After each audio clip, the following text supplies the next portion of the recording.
Hello. Hello. Guys आवाज आ रही है? चेक करना please. Hello hello. I hope I am audible. Right. Screen भी दिख रही है कि आपको? चेक कर लो। हेलो। हेलो। हेलो।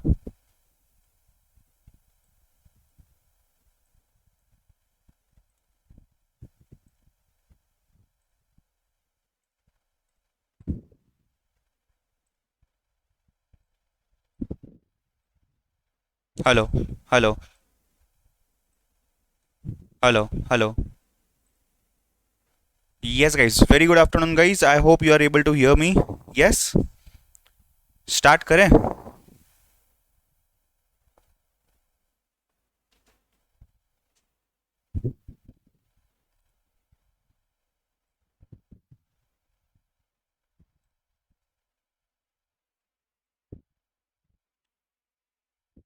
प्राप्ति, आवाज आ रही है आपको?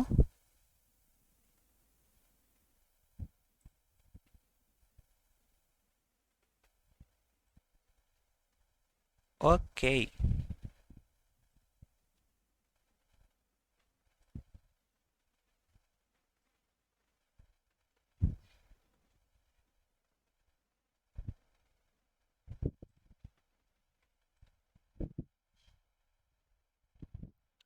चलो, आपका अकाउंट्स का सेशन आज थोड़ा सा जल्दी खत्म हो गया था due to some technical issues, as Rohan sir has told you.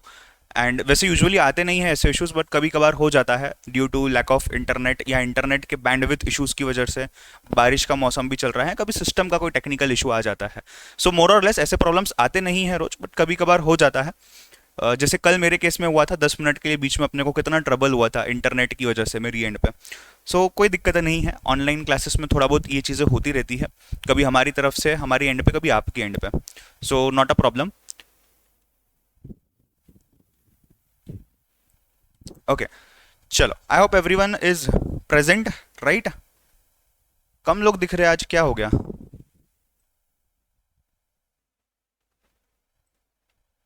Okay. चलो, शांतनु, यस, आज हम बेसिक्स भी लेंगे गूगल मीट पे कुछ टाइम बाद। पहले लेक्चर कंप्लीट कर लेते हैं आज का, और फिर हम उस पे जाएंगे, ठीक है? चलो, थोड़ा सा पीछे जाते हैं। कल हमने क्या क्या किया था उस चीज पर थोड़ा सा जाते हैं। If you remember, yesterday we saw one example, we saw one story. मेरी कंपनी के बारे में हमने बात की थी, इतनी बड़ी कंपनी केसी इंडिया लिमिटेड। उसमें एक एम्प्लॉय था, Pappu. Let me not come to each and everything again. जिसके पास सेविंग्स नहीं थे, बट उसे शेयर्स इन्वेस्ट करने थे। तो नाउ व्हाट टू डू? तो he went to Namo bank. मोटा भाई से बात की इन्होंने। मोटा भाई को बोला 5 लाख का लोन चाहिए। मोटा भाई ने बोला ठीक है भाई, डील डन, बट तुम मेरे से लोगे कितना? 5 लाख। मुझे दोगे कितना? 7.5 लाख। तो ये 2.5 लाख रुपए जो एक्स्ट्रा थे, जो चार्ज किए गए थे, what was this? This was nothing but the interest, जिसको हम अमाउंट के टर्म्स में यहाँ पे बोल सकते हैं 50,000 रुपीज पर ईयर। राइट। ये इंटरेस्ट उन्होंने लिया था। तो यहाँ पे हमने कुछ टर्म्स देखी थी। Right. Principal, interest, period and amount, इनके बारे में मैं लिखवा के दे दूंगा आपको कुछ देर बाद। राइट। अब पप्पू ने पूछा मोटा भाई को कि भाई इतना इंटरेस्ट तुम क्यों हमें चार्ज कर रहे हो? तो मोटा भाई ने बोला पहली चीज भाई अपॉर्चुनिटी कॉस्ट। राइट। पहली चीज अपॉर्चुनिटी कॉस्ट, दूसरी चीज इन्फ्लेशन, तीसरी चीज लिक्विडिटी प्रेफरेंस, एंड चौथी चीज जो थी आपकी रिस्क फैक्टर। ये 4 चीजें हैं जिसकी वजह से मैं आपके पास से इंटरेस्ट चार्ज कर रहा हूं। Why? Because you are using my money, and यही चीज जो है शायद मैं और कोई जगह यूज करता, शायद मैं ज्यादा कमाता। राइट। क्विकली रिवाइज करता हूं ईच एंड एवरी कंसेप्ट को। जो चारों चीजें हमने देखी थी, अपॉर्चुनिटी कॉस्ट मतलब the cost of which, like मतलब आपके पास दो ऑप्शंस दिए गए, तो एक ऑप्शन को छोड़ के आप दूसरे ऑप्शन पे जाते हो, तो जो ऑप्शन आपने छोड़ दिया है उसका कॉस्ट आपको कितना लगेगा, यही चीज है अपॉर्चुनिटी कॉस्ट। हमने ये एग्जांपल देखा था कि एक इंसान है जो सोच रहा है कि इधर I will work for 1 our and earn 20 rupees, और दूसरा ऑप्शन क्या है उसके पास? 10 रुपए स्पेंड करेगा, 1 घंटा पार्टी में जाएगा। तो अगर वो पहला ऑप्शन चूज करता है तो अपॉर्चुनिटी कॉस्ट कुछ भी नहीं है, बट अगर वो दूसरा ऑप्शन चूज करता है तो ये 20 रुपए जो आने वाले थे ये तो नहीं आएंगे, बिकॉज उसने काम ही नहीं किया। और ये जो चीज है 10 रुपए, ये तो उसने उल्टा डाल दिया ना, एक्सपेंड कर दिया। सो 20 + 10 30 will be the opportunity cost. Inflation में हमने बात की थी कि कोई चीज की वैल्यू, मतलब अगर मैं राइस की बात करूं यहाँ पे, तो कुछ साल पहले राइस की प्राइस अलग थी, आज अलग है, शायद आज से 2-3 साल बाद अलग हो जाएगी। In the same manner education, in the same manner medical things also, right. Next हमने बात की थी यहाँ पे कि यार लिक्विडिटी प्रेफरेंस, अगर मैं मेरा फोन सेल करता हूँ मार्केट में, क्या ये तुरंत मुझे पैसा दे सकता है? But at the same time अगर मैं मेरी प्रॉपर्टी की बात करूं, इमीडिएटली मैं मेरी लैंड एंड बिल्डिंग प्रॉपर्टी नहीं सेल कर सकता, उसको एक प्रोसीजर लगेगा, उसको मिनिमम टाइम लगेगा, राइट और नो? तो यहां पे दोनों भी चीजों की अलग अलग थिंग्स होने वाली है, राइट।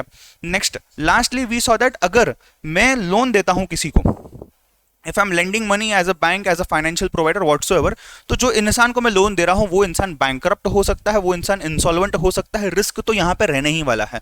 तो इसी रिस्क को, इस रिस्क का प्रीमियम लेने के लिए मोटा भाई नमो बैंक ये रिस्क ले रहा है ना, तो वही रिस्क के लिए वो इंटरेस्ट चार्ज करता है। ऐसे हमने 4 चीजें देखी थी, राइट। सो अगर मैं चारों को समराइज करूं यहाँ पे, तो why interest, number 1 was opportunity cost, number 2 was inflation cost, number 3 was liquidity preference and number 4 was risk factor. ठीक है, नोटों की मशीन दिख रही है आपको सामने? हाँ, सबकी आंखें तो उधर ही है, राइट। नोटों की मशीन दिख रही है सबको? Himanshu, this is free, not a free course, this is demo of the whole course. Regular course का डेमो लेक्चर चल रहा है, this is lecture number 2 today. ठीक है, चलो एक क्वेश्चन है मेरा आप लोगों से, एक क्वेश्चन है मेरा आप लोगों से। सब लोग सुन रहे हो ना? हाँ या ना? अरे अटेंडेंस नहीं लगाया तुमने, देख रहे हैं 70 लोग, लाइक है वीडियो पे सिर्फ 5। कहाँ हो बाकी के? मुझे पता कैसे चलेगा तुम लोग देख रहे हो? क्या पता वो 60 लोग जो देख रहे हो वो कहीं साउथ अफ्रीका में बैठ के देख रहे हैं। ठीक है, अटेंडेंस लगाओ फटाफट, चलो।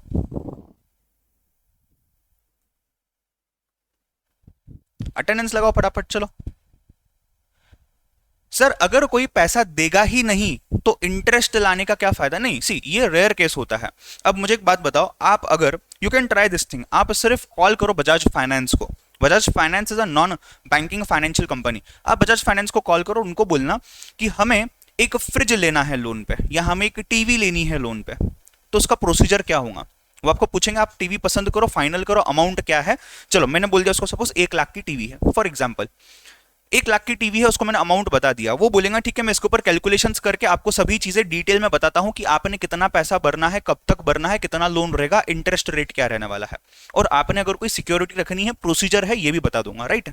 Now the question over here is, the question over here is कि यार ये बंदा जो है, मतलब समझो अगर आप ये चीज ट्राई कर रहे हो, आपको ना दिन में 10 फोन आएंगे, आपको दिन में 10 फोन आएंगे अगर आपका इंस्टॉलमेंट टाइम पे नहीं जाता है, वो आपके घर पे भी आके वसूली कर सकते हैं, right. Let me tell you also guys, ऐसा भी होता है कि कई बार आप अगर कोई बिजनेस लोन लेते हो तो आपके बिजनेस में आके, आपके ऑफिस में आके वो सील कर सकते हैं आपकी प्रॉपर्टी को। अगर आपने कोई बड़ा लोन लिया है या फिर आपने कोई व्हीकल लोन लिया है, फ्रिज, टीवी, जैसे अपन ने बात की, वो आके वो चीजें लेके जा सकते हैं। ये चीज उनके नाम पे होती है, उनके ओनरशिप पे होती है, बिकॉज हमने एग्रीमेंट की है ना फ्रिज के ऊपर, right. Now suppose let me give you a simple example, अरे मेरा फोन नहीं है आज यहाँ पे, ठीक है, let me give you a simple example. Assuming एक फोन है मेरे पास, इस फोन को मैंने लोन पे लेना है, मेरे पास पैसे नहीं है, मैं गरीब इंसान हूँ, पता है ना तुमको, राइट। मैं गरीब इंसान हूँ, मेरे पास पैसे नहीं है, मुझे फोन लेना है, मैं चला गया, फोन ले लिया, उसका मुझे लोन वगैरह सब कुछ मिल गया। 1 लाख का फोन है, हर महीने में 10-10 हजार रुपए भरूंगा, 1 साल में मेरा लोन क्लियर हो जाएगा, ठीक है, सिंपल चीज है। Now let me tell you one simple thing over here guys, simple सी चीज है कि ये फोन जो है, ये मैंने उनके साथ एक एग्रीमेंट में हूं कि जब तक मेरा लोन क्लियर नहीं होता, तुम्हारा हक है, तुम मेरे फोन को लेके जा सकते हो। ये एग्रीमेंट होता है बकायदा, ठीक है। सो जो बड़े बड़े लोग होते हैं ना, जो इंडिया छोड़ के लंदन, यूके वगैरह चले जाते हैं, उनकी बात मत करो, अपनी आम आदमी की बात करो। अपना जीना हराम कर देंगे ये लोग अगर अपन ने उनको टाइम पे पैसा नहीं दिया, टाइम पे रीपेमेंट नहीं दिया, टाइम पे इंटरेस्ट नहीं दिया तो। इस तरीके से चलती है चीजें इंडिया में, जिंदगी के अंदर में, ठीक है। सो इस चीज को आपने समझना है। विशाल, आई है आपका डाउट क्लियर है, ठीक है। नेक्स्ट विक्रम पूछ रहा है, सर बैंकरप्ट मतलब क्या? बैंकरप्सी या इनसॉल्वेंसी ऐसी पोजीशन है जहां पे आपके पॉकेट्स खाली हो जाते हैं, आपके पास पैसा नहीं होता है कुछ भी देने का, आपके एसेट्स जो है ये कम हो जाते हैं, आपकी लायबिलिटीज बढ़ जाती है, तो आपके पास एसेट ही नहीं है लायबिलिटीज को क्लियर करने के लिए, नॉक ऑफ करने के लिए। सिंपल सी चीज है, इस सिचुएशन को हम बोलते हैं बैंकरप्सी या इनसॉल्वेंसी। तो मैं बैंकरप्ट हो गया मतलब क्या? मेरे पास पैसा नहीं है, मैं कोई भी चीज का पैसा नहीं दे सकता हूं, मैंने अगर किसके पास से लोन लिया मैं उसको पैसा नहीं दे सकता हूं। अगर मैं इनसॉल्वेंट हो गया, इसका मीनिंग भी सेम है, ठीक है। इसके रिलेटेड जो लॉज है, रूल्स है, रेगुलेशंस है, आप इंटरमीडिएट फाइनल स्टेज पे लॉ सब्जेक्ट में पढ़ने वाले हो, राइट। चलो ग्रेट। अरे Rabia, thank you so much बेटा। यस धनंजय बोलो। अरे क्या हो गया, अटेंडेंस नहीं लगाया तुम लोगों ने? आधे ही लोग दिख रहे हैं यहाँ पे अभी भी। There are almost 80 people and only 30 have mark their attendance. चलो एनी विच वेज, एक क्वेश्चन है आपके लिए, सोच समझ के आंसर देना, सोच समझ के आंसर देना। आपको मैं आज कुछ देना चाहता हूं, आपको मैं आज कुछ देना चाहता हूं। Assuming today is 1 April, I am planning to give you 50 lakh rupees, 50 lakh रुपए आज आपको मैं देना चाहता हूं। क्या आप लेना चाहते हो? या फिर दूसरा ऑप्शन सुन लो, हाँ बोलने से पहले सुन लो, या फिर बैच खत्म होते ही 30 सितंबर को आपके अकाउंट में 51 लाख रुपीज डाल दूंगा मैं, 30 सितंबर को 51 लाख रुपीज डाल दूंगा।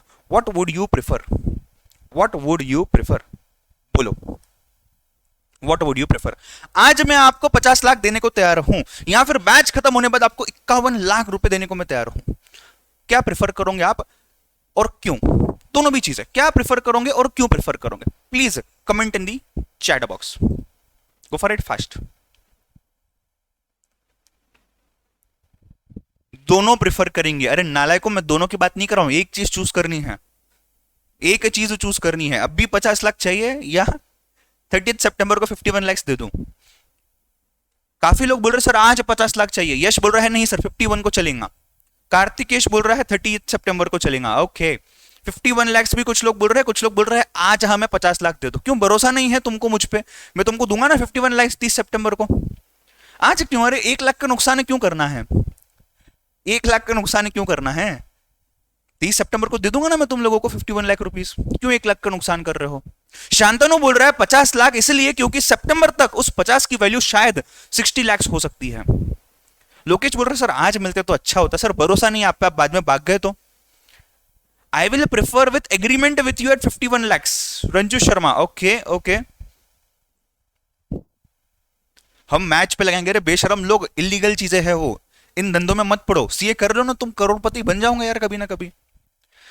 Manav says because sir 51 lakh is going to happen in the future and the same rate of interest I can earn on FD also। तो सर आपके पास से 50 ले लूंगा मैं और आगे जाके मैं खुद 51 कमा लूंगा उसमें से।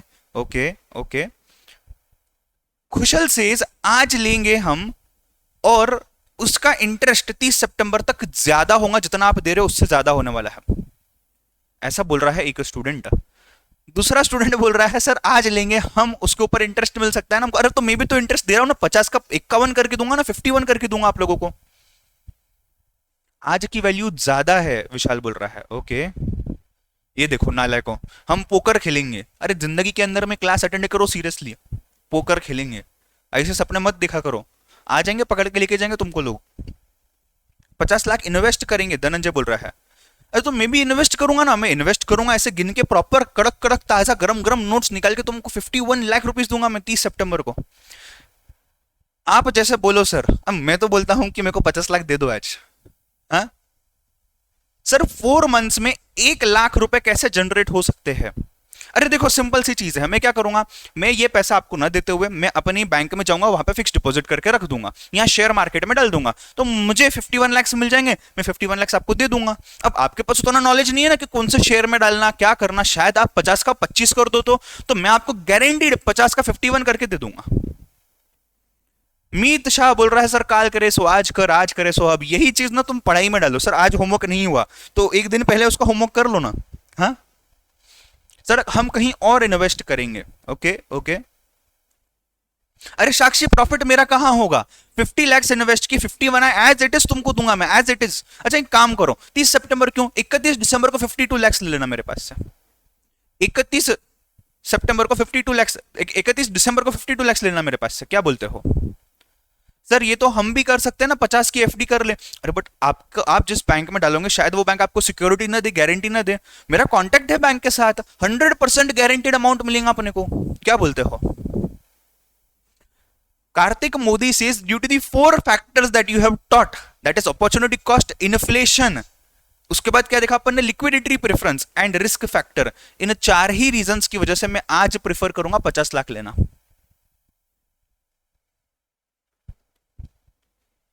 बोलो। चलो काफी स्टूडेंट्स समझ गए हैं और अभी तक तो बोल चुके हैं कि सर हम लोग प्रेफर करेंगे आज 50 लाख लेना, हम लोग प्रेफर करेंगे आज 50 लाख लेना। काफी लोग ये चीज बोल रहे हैं। क्या ये सही है?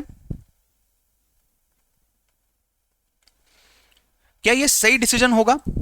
हाँ कि आप आज के डेट पे कितना, आज के डेट पे मेरे पास से कितना लेना चाहोगे, 50 लाख लेना चाहोगे रादर देन 51 लाख रुपीज। देखो सिंपल सी चीज है बेटा, अगर 50 लाख रुपीज मैं आपको आज देता हूं, इसकी एक्चुअल वैल्यू आज कितनी है, आज के डेट पे इसकी एक्चुअल वैल्यू है 50 लाख रुपीज ओनली। 50 लाख की आज की वैल्यू 50 लाख की, बिकॉज मैं आज आपको दे रहा हूं, राइट। या फिर अगर मैं आपको बोलता हूं कि मैं 51 लाख रुपीज आफ्टर 6 मंथ्स आपको दे रहा हूं, आफ्टर 6 मंथ्स अगर मैं आपको देना चाहता हूं, मुझे बताओ हो सकता है, क्वाइट पॉसिबल, एग्जैक्टली नहीं, quite possible, depending upon factors, rate of interest, inflation etcetera, इसकी वैल्यू शायद 55 लाख हो जाए। इसकी वैल्यू उस समय दैट इज 30 सितंबर को, यानी कि 6 महीने बाद इसकी वैल्यू शायद 55 लाख हो जाए। तो यहां पे 50 लाख था और यहां पे मैं आपको कितना दे रहा था, 51 लाख दे रहा था। इट इज क्वाइट पॉसिबल, अगर आप आज मेरे पास से 50 लाख ले लो और खुद से इसको कहीं इन्वेस्ट कर दो, आपको शायद क्वाइट पॉसिबल 6 महीने बाद 51 लाख रुपीज से ज्यादा पैसा मिल जाएंगे।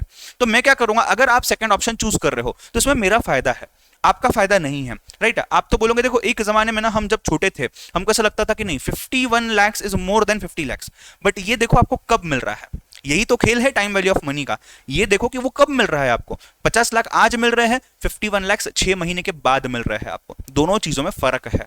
50 लाख आप आज अगर नहीं लेते हो मेरे पास, तो ये 50 लाख मैं कहीं इन्वेस्ट कर दूंगा, शायद उन 50 लाख का मैं 55 लाख बना लूं, शायद उन 50 लाख का मैं 55 लाख बना लूं, 50 में से 55 कर लूं और आपको सिर्फ 51 दूं और बाकी के 4 लाख मेरा प्रॉफिट हो। बट अगर एट द सेम टाइम आप ये 50 लाख ले लेते हो मेरे पास से आज और आप खुद इन्वेस्ट करते हो, तो यही प्रॉफिट जो है ये आप कमा सकते हो। समझ रहे हो बात को, हाँ या ना। अब कुछ लोग बोलेंगे सर हमें डर लगता है, हम कहां इन्वेस्ट करेंगे, क्या करेंगे, उसी डर की वजह से तो इस इंसान ने पैसा कमा लिया जो आपको बोल रहा है सेकंड ऑप्शन चूज करो। समझ रहे हो, उसी डर की वजह से उस इंसान ने पैसा कमा लिया, राइट। समझ रहे हो बात को, हाँ या ना। अगर आप वो 50 लाख एज इट इज भी रखते हो, एफडी फिक्स डिपॉजिट बिना रिस्क के, तो भी वो 50 का 51 52 तो होगा ही। गाइस कंसेप्ट क्लियर है सभी लोगों को, हाँ या ना, सभी लोगों को कंसेप्ट क्लियर है यहां तक। एक चीज यहां पे अपने को लिखनी है, अच्छा यहां पे आप अज्यूम कर सकते हो, मतलब अपन अज्यूम कर रहे हैं कि आपको इतना प्रॉफिट मिल गया है, assume you invested and earned the profit. एक सेंटेंस लिखवा रहा हूं, ध्यान देना, बाद में इसको नोट डाउन कर लेना। सिंपल चीज है, जब मैं टाइम वैल्यू ऑफ मनी की बात करता हूं, टाइम वैल्यू ऑफ मनी की जब मैं बात करता हूं, सिंपल सी चीज है, present worth of money received after some time, कितना भी टाइम हो, फिर ये एक दिन हो, 1 साल हो, 2 साल हो, 5 साल हो, right, received after some time will obviously be less than the money received today. आप एग्जाम्पल लिखना चाहो तो लिख लो, आप नहीं लिखना चाहो तो ये सेंटेंस आपने कंपलसरी लिखना है। जहां पे कल आपने वाई इंटरेस्ट लिखा था, उसी के नीचे ऊपर टाइटल देना टाइम वैल्यू ऑफ मनी और इस चीज को लिख लेना, ये लिखना है, ठीक है। सिंपल सी चीज है, सबको कंसेप्ट समझा है, यस सबको कंसेप्ट समझा है। शिवांगी मैं रिपीट करूंगा एक बार, पहले इस चीज को लिख लो, इस चीज को लिख लो। जो लोग नए आए हैं अटेंडेंस मार्क कर लो। मुझे 39 लाइक्स दिख रहे हैं और 76 लोग देख रहे हैं वीडियो को, क्या गड़बड़ है, आधे लोग बाहर से आए हैं क्या, ठीक है। फटाफट देख लो और उसके बाद इसको लिख लो, ये लिखना हो तो लिख लो, कोई दिक्कत नहीं है। इसके बाद हम आगे बढ़ेंगे नेक्स्ट कंसेप्ट पे।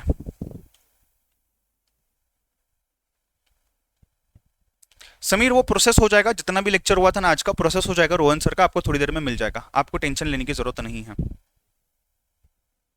विशाल पूछ रहा है what is the procedure of opening the bank, बात करेंगे बेटा उस बारे में भी, सब्जेक्ट से डायरेक्ट रिलेवेंसी नहीं है अभी इस मोमेंट पे, बट हम उसके बारे में भी जरूर बात करेंगे, डोंट वरी।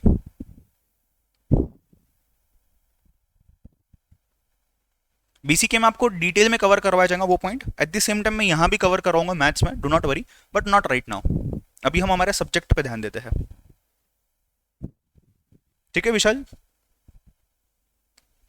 जिनका यहां तक लिख के हो चुका है, आपने टाइटल देना है terms used, terms used, TERMS, terms used, यानी कि कौन से वर्ड्स, कौन से टर्म्स हमने यूज किए हैं वो हम लिखने वाले हैं अभी।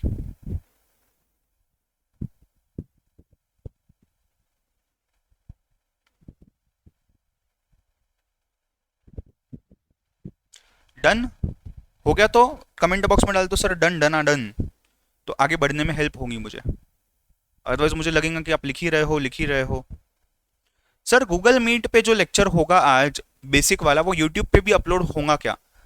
नहीं बेटा, वो लेक्चर जो है बेसिक वाले जो लेक्चर्स है ये सिर्फ बेसिक लेक्चर्स हम जब लेने वाले हैं उसी टाइम के लिए अवेलेबल रहेंगे। इसलिए मैंने आपको कहा है कि आप अगर अटेंड करना चाहो तो आ जाना बिंदास, आज अटेंड कर लेना, ठीक है। कोई जेन्युइन रीजन हो आप नहीं अटेंड कर पा रहे तो आप मुझे व्हाट्सएप या टेलीग्राम करना, मैं आपको बता दूंगा क्या करना है।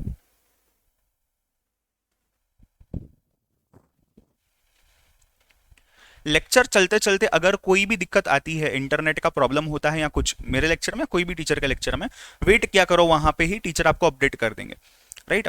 मतलब यूट्यूब पे ही अपडेशन आपको मिल जाएगा कि क्या होने वाला है, कैसे होने वाला है, ठीक है। निखिल गुप्ता पूछ रहा है सर लिंक बता दो, लिंक क्या है आज ज्वाइनिंग करने की? बेटा पहले लेक्चर कंप्लीट कर लेते हैं आज का, ठीक है। स्नेहाशीष वैसे टाइम 4:15 का था बिकॉज हम 4 बजे कंप्लीट करने वाले थे हमारा lecture, but since we have started early तो we will start half an hour early only. तो ये लेक्चर खत्म होने के 10 मिनट की ब्रेक ले लेंगे, उसके बाद हम बेसिक्स पे जाएंगे, ठीक है। चलो आगे बढ़े, टाइटल देना टर्म्स यूज्ड, टाइटल देना टर्म्स यूज्ड, टाइटल देना टर्म्स यूज्ड।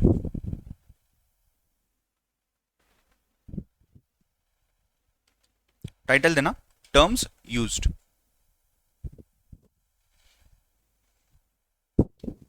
फटाफट से लिखना है, ये चीज बेसिक में की चीज है, राइट। आपको एग्जाम में ऐसा क्वेश्चन नहीं आएगा कि बताओ प्रिंसिपल की मीनिंग क्या होती है, आपको न्यूमेरिकल ही आएगा।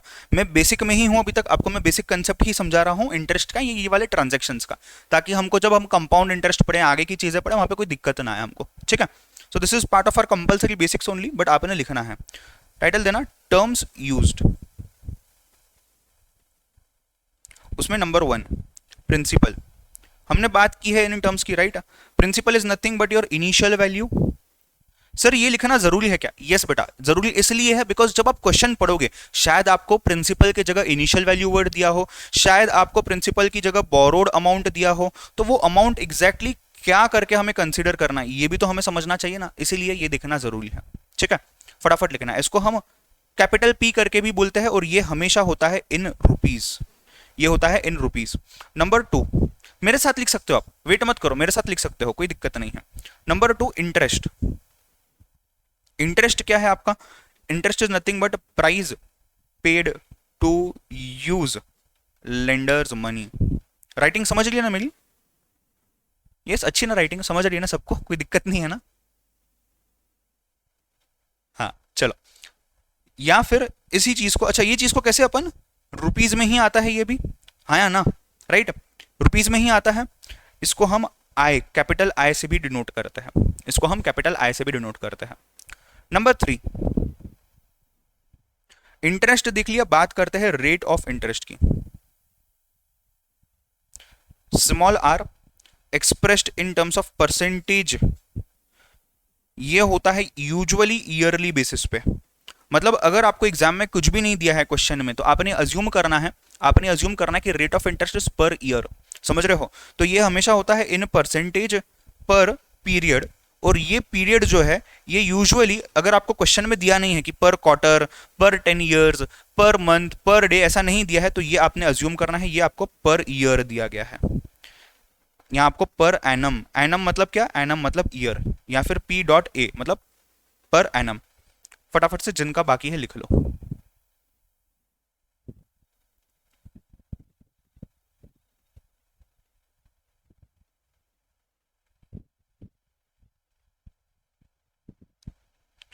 गाइज मैं आप लोगों को पहले ही बता देता हूं, हम इनिशियल लेक्चर्स पे है, हम बेसिक लेक्चर्स पे है, राइट।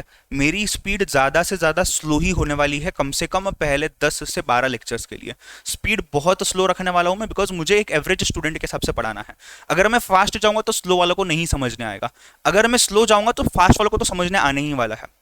तो कम से कम स्टार्टिंग में सी काफी स्टूडेंट्स ऐसे हैं जिन्होंने पिछले 2, ढाई, 3 सालों से मैथ्स किया ही नहीं है और वो लेक्चर्स अटेंड कर रहे हैं, वो कोर्स अटेंड कर रहे हैं। तो मेरी ये जिम्मेदारी बनती है कि मुझे उस स्पीड से जाना है ताकि इन लोगों को भी कंफर्टेबल लगे, राइट। नंबर 2 हम लोग कैलकुलेटर जिंदगी में पहली बार यूज कर रहे हैं, आपने 10th 11th 12th में कैलकुलेटर्स नहीं यूज किए हैं, तो इसके कैलकुलेशंस कैलकुलेटर में कैसे होते हैं ये भी हम देखेंगे।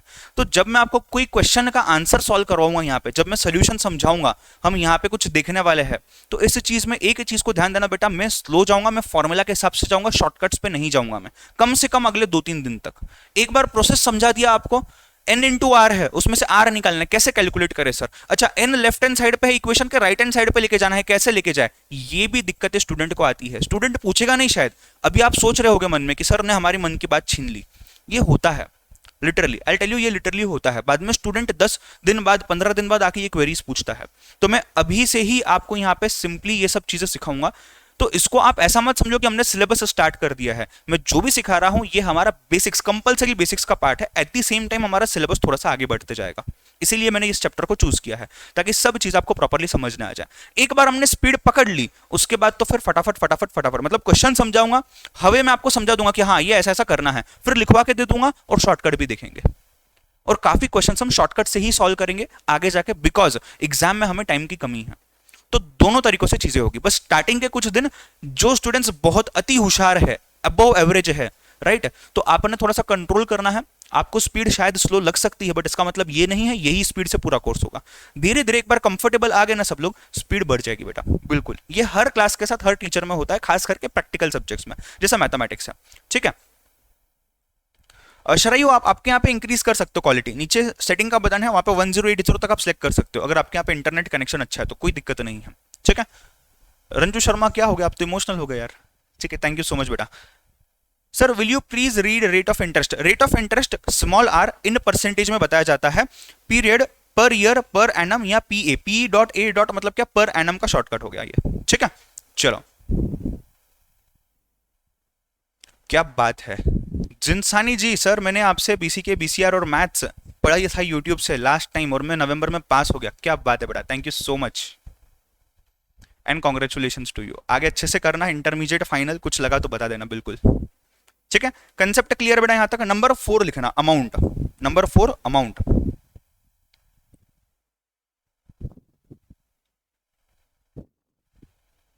नंबर 4 लिखना अमाउंट।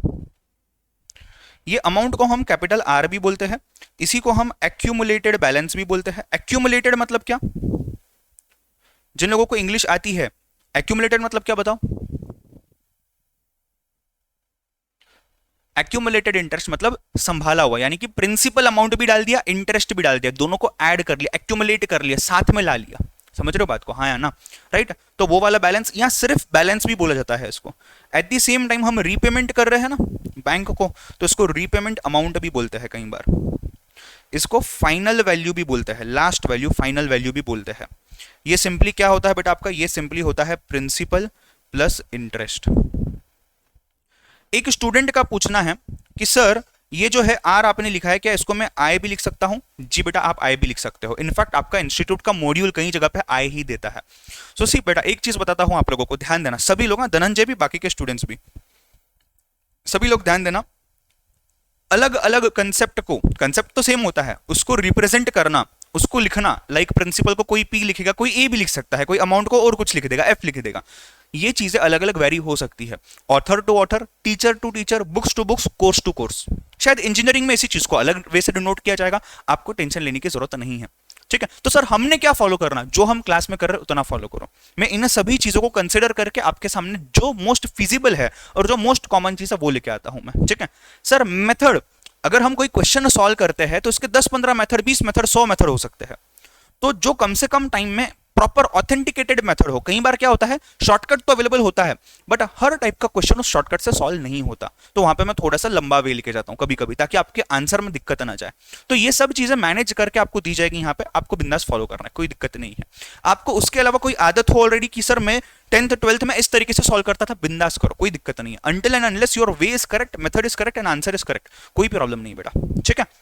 चलो, जमा किया हुआ, इकट्ठा किया हुआ, करेक्ट, एक्यूमुलेटेड बैलेंस वही बोलते हैं, राइट।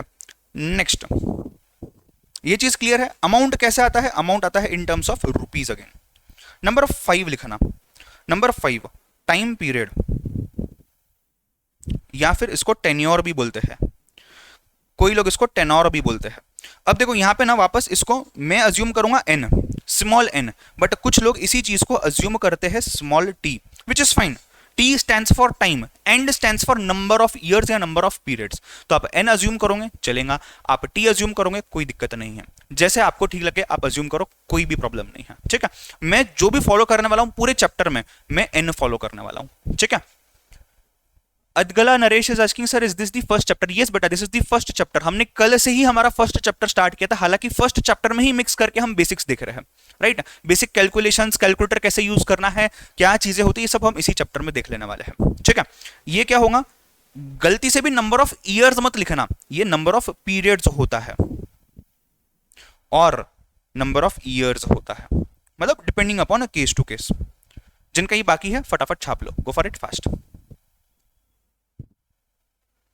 कुछ लोग होते हैं क्लास में, स्टूडेंट्स ऐसे होते हैं जो छाप खाना बोलता हूं मैं जिनको। सर छाप खाना मतलब क्या? छाप खाना मतलब सिंपली स्पीकिंग बस सर ने लिख लिया ना, देखना है छापना है बुक में, इतनी बुक बना लेते हैं वो, बट दिमाग में कुछ नहीं होता है। ये चीज बहुत ज्यादा हानिकारक है, बिकॉज एग्जाम के एक महीने पहले आप इतना कंटेंट नहीं पढ़ सकते हो, भले मैंने डिटेल में लिखा के दिया हो, नहीं पढ़ सकता है इंसान, बिकॉज समझा ही नहीं है ना।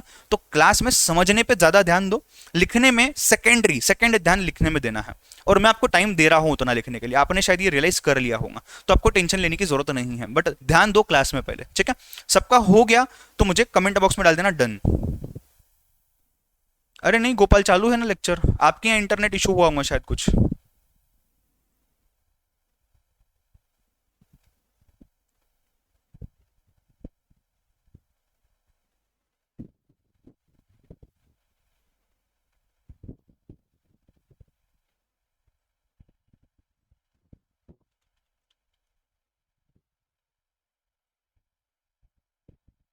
एक पोल क्रिएट किया है मैंने, देखो जरा आया है क्या आपको सामने? मुझे तो नहीं दिख रहा है, हुआ या नहीं पता नहीं। Dhananjay thank you so much बेटा। हाँ आ गया है सामने। 9 लोगों ने आंसर दिया है, 89% सेज यस।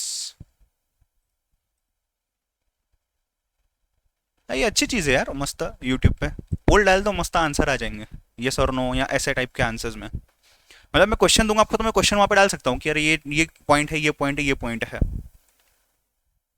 सर 0.5 एक और बार बता दो। टेन्योर यानी कि आपका टाइम पीरियड, कितने सालों के लिए आप पैसा रख रहे हो। हमारे केस में मोटा भाई पप्पू के केस में क्या किया था हमने, 5 सालों के लिए पैसा लिया था, तो एन जो था आपका वहां पे 5 ईयर्स था।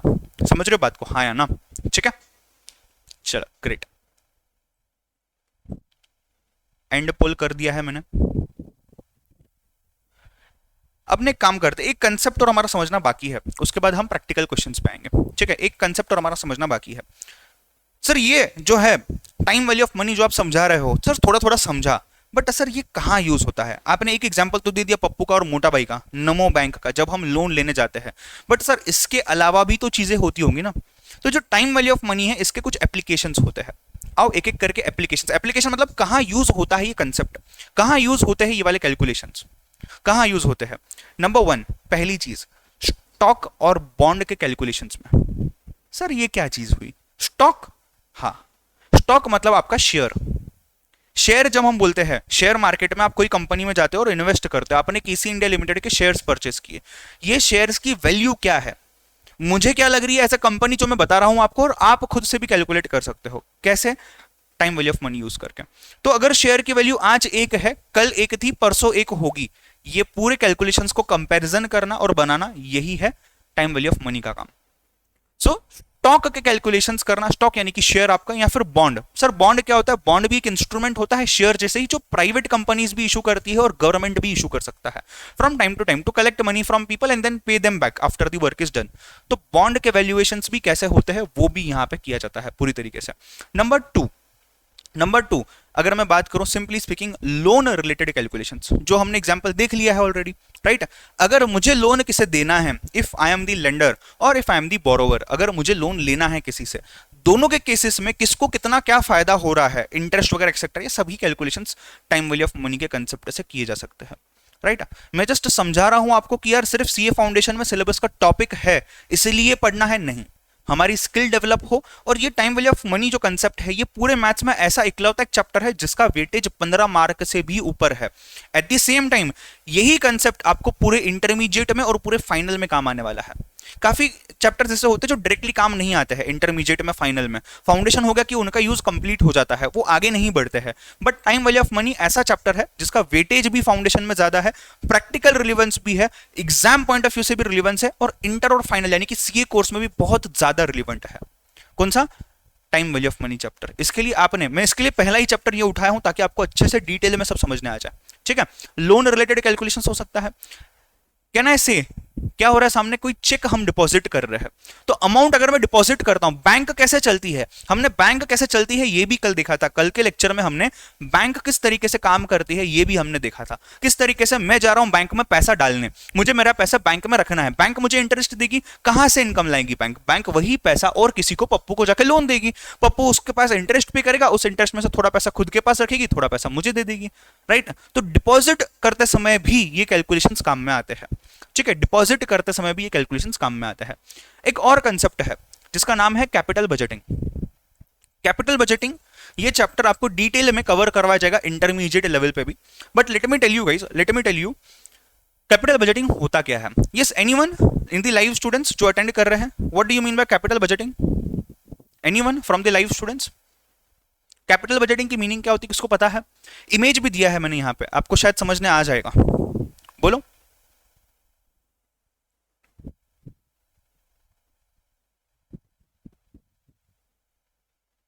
No one?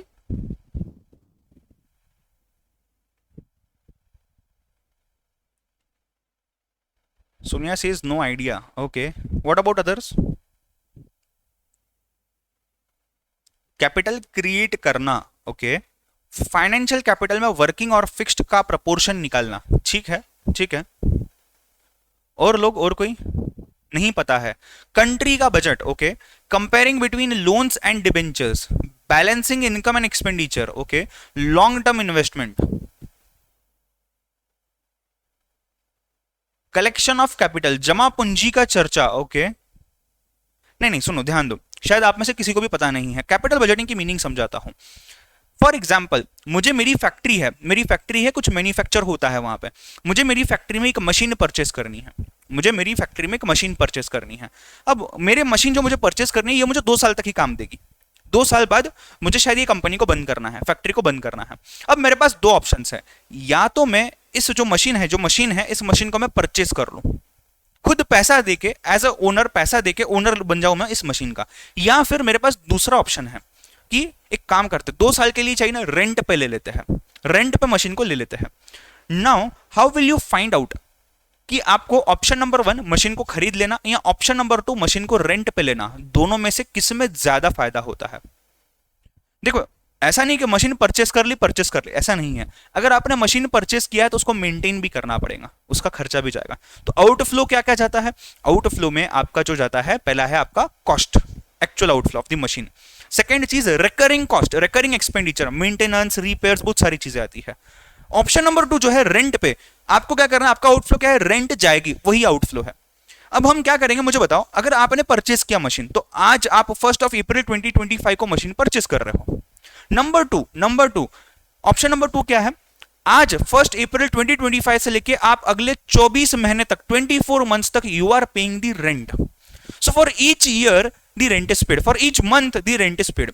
आज जो मैं 10,000 की रेंट दूंगा इसकी वैल्यू अलग होगी, कल जो 1 महीने बाद मैं रेंट दूंगा उसकी वैल्यू शायद अलग होगी, परसों जो मैं रेंट की वैल्यू दूंगा उसकी वैल्यू शायद अलग होगी। तो इन सभी वैल्यूज का मुझे प्रेजेंट वैल्यू निकालना पड़ेगा। तो आज के डेट पे मुझे ऑप्शन 1 ऑप्शन 2 दोनों को कंपेयर करना है। कंपेयर करने बाद जिसमें मुझे ज्यादा फायदा हो रहा है उस चीज को मुझे चूज करना है, इसी को हम बोलते हैं कैपिटल बजटिंग। तो ये जो कंपैरिजन का प्रोसेस है, ये कंपेयर करना यानी कि कैपिटल बजटिंग करना। समझ रहे हो? हाँ या ना? यश ने, ये डिपेंड करता है ना, यश बोल रहा है सर रेंट पे ले लो, 2 साल के लिए ही चाहिए, तो डिपेंड करता है ना। अगर मुझे ओनरशिप करने में यानी कि परचेस करने में फायदा हो रहा है रेंट से ज्यादा, तो मैं वो प्रीफर करूंगा, ठीक है। सो इसी चीज को हम कैपिटल बजटिंग बोलते हैं। I hope everyone has understood the point, ठीक है। I hope everyone has understood the point. Concept clear है, हाँ या ना? Next, to forecast investment decisions. देखो, कोविड आ गया, कुछ लोगों को फायदा हुआ, कुछ लोगों को नुकसान हुआ। जरूरी नहीं है हर इंसान को नुकसान हो या हर इंसान को फायदा हुआ। फार्मास्यूटिकल कंपनीज प्रॉफिट हुआ, हॉस्पिटल्स प्रॉफिट हुआ, डॉक्टर्स प्रॉफिट हुआ, राइट। जो लोग डिजिटल चले गए, ऑनलाइन यूट्यूबर्स बन गए, फायदा हुआ, राइट। तो ऐसे कई सारे इंडस्ट्रीज है जिनमें काफी ज्यादा प्रॉफिट हुआ है कोविड की वजह से, या कुछ इंडस्ट्रीज है जिनमें प्रॉफिट नहीं भी हुआ, लॉस हो गया है, कुछ तो डूब गए, कुछ निकल गए मार्केट में से। तो एज एन इन्वेस्टर अगर मेरे पास पैसा पड़ा है और ये पैसा मैं कंपनीज में डाल रहा हूं, तो कोविड के पहले जो पैसा मैंने कंपनी में डाला और कोविड के बाद जो मैं पैसा डालूंगी, ये डिफर कर सकता है। तो मेरा जो इन्वेस्टमेंट डिसीजन है कि गोल्ड परचेस करूं, प्रॉपर्टी परचेस करूं, या क्या करूं एग्जैक्टली, ये चीज मुझे समझना जरूरी है। इन चीजों में मुझे हेल्प करेगा टाइम वैल्यू ऑफ मनी। तो गोल्ड में पैसा डालूं, इंटरनेशनल कंपनीज में पैसा डालूं, फिक्स्ड डिपॉजिट में पैसा डालूं, म्यूचुअल फंड में डालूं, इंडिया के कंपनीज के शेयर परचेस करूं, या कैश परचेस करूं, जो भी है, मतलब कैश ही रख दूं एज इट इज। ये सभी चीजें कैसे डिसाइड करनी है, ये हेल्प करेगा मुझे टाइम वैल्यू ऑफ मनी।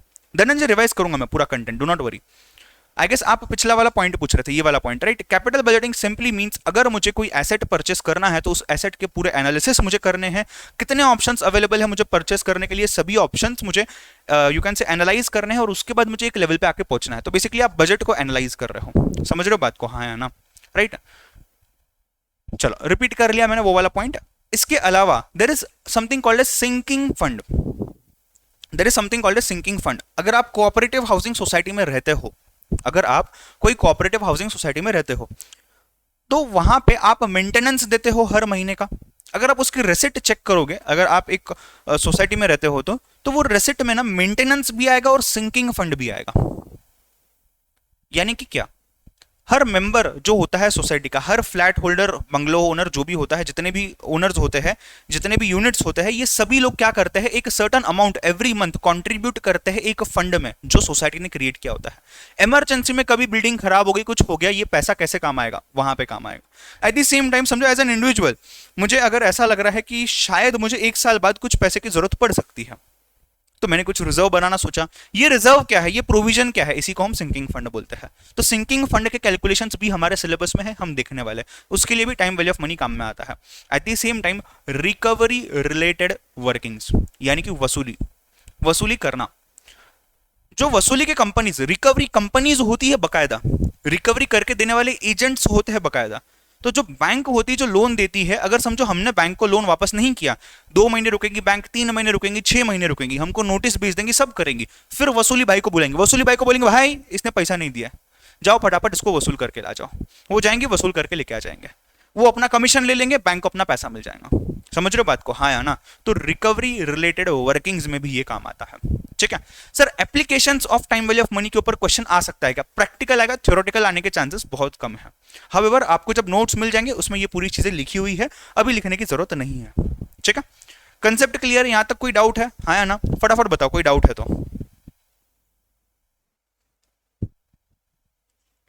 कोई डाउट है तो फटाफट बताओ।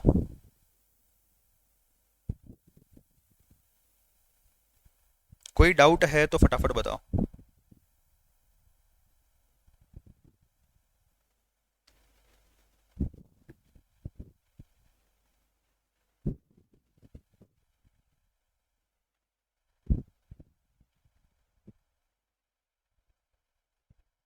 सिंकिंग फंड मतलब एक रिजर्व बनाना है जहां से हम पैसा कभी भी आगे यूज कर सकते हैं। तो हम कंट्रीब्यूट करके सभी लोग उस फंड में पैसा डालेंगे, जहां पे जब भी जरूरी रहा वो पैसा हम यूज करेंगे, निकालेंगे, ठीक है।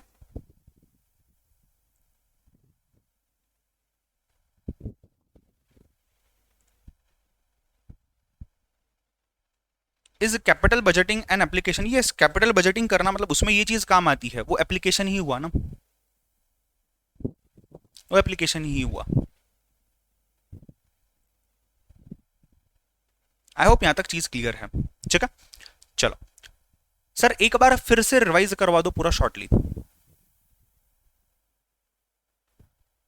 एक काम करते हैं स्नेहाशीष, एक काम करते हैं, एक क्वेश्चन पे जाते हैं आगे।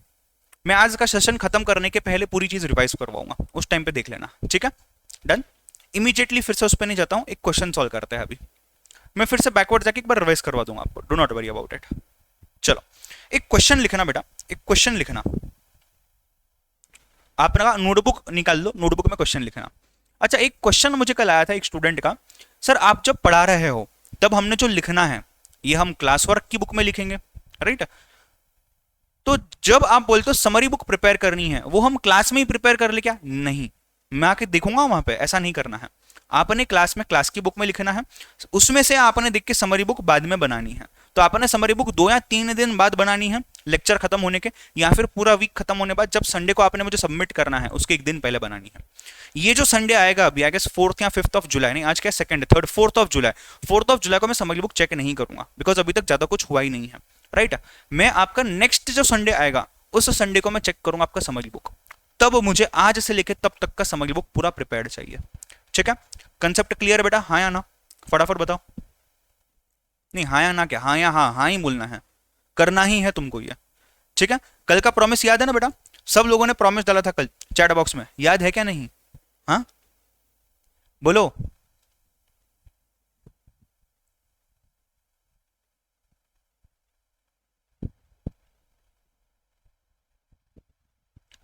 चलो ग्रेट, क्वेश्चन लिखवा रहा हूं, साथ में लिख लो, कोई दिक्कत नहीं है। अच्छा इससे पहले, क्वेश्चन लिखवाने के पहले, let me tell you one more thing, let me tell you one more thing. शराई उसके बारे में फिर से बताऊंगा, do not worry. Let me tell you one more thing guys before starting with the question. जब इनिशियल कंसेप्ट होते हैं, लाइक पहली बार हम कोई कंसेप्ट को समझते हैं, तो वो कंसेप्ट को समझने के टाइम पे मैं आपके साथ क्वेश्चन सॉल्व करूंगा, पहला वाला। उसके बाद देखो कैसा होता है ना usually, let me tell you, मुझे आप लोग ही बताओ, दो चीजें हम कर सकते हैं। एक चीज, मैं आपको लिस्ट ऑफ क्वेश्चंस दे दूं, उनको सॉल्व करवा के दे दूं क्लास में, राइट, उसको सॉल्व करवा के दे दूं क्लास में, और वो चीज को आप यहां पे देख लोगे, लिख लोगे, समझ लोगे, सब कुछ हो जाएगा। एग्जाम में कोई नया क्वेश्चन आया तो आप सॉल्व नहीं कर पाओगे। हमने ये वाला मेथड फॉलो करना चाहिए, या हमने ये वाला मेथड फॉलो करना चाहिए जहां पे हम हमारे माइंड को ऐसा ट्रेन कर ले कि कोई भी टाइप का क्वेश्चन आ जाए हमारे सामने, हमने उसको सॉल्व करते आना चाहिए। क्या लगता है आपको, ऑप्शन 1 या ऑप्शन 2? 1 या 2 फटाफट डालो, क्या लगता है आप लोगों को? ऑप्शन 1 जाना चाहिए या ऑप्शन 2 जाना चाहिए, बोलो।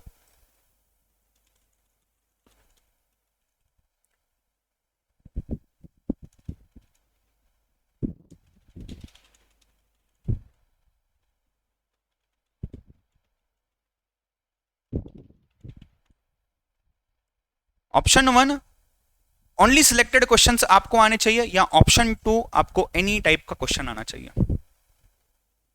आप ही से पूछ रहा हूं मैं।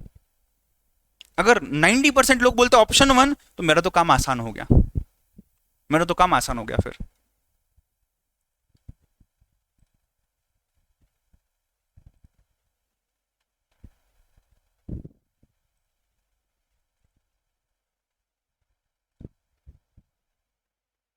और कुछ लोग बोल रहे ऑप्शन 1 आरजे जोन।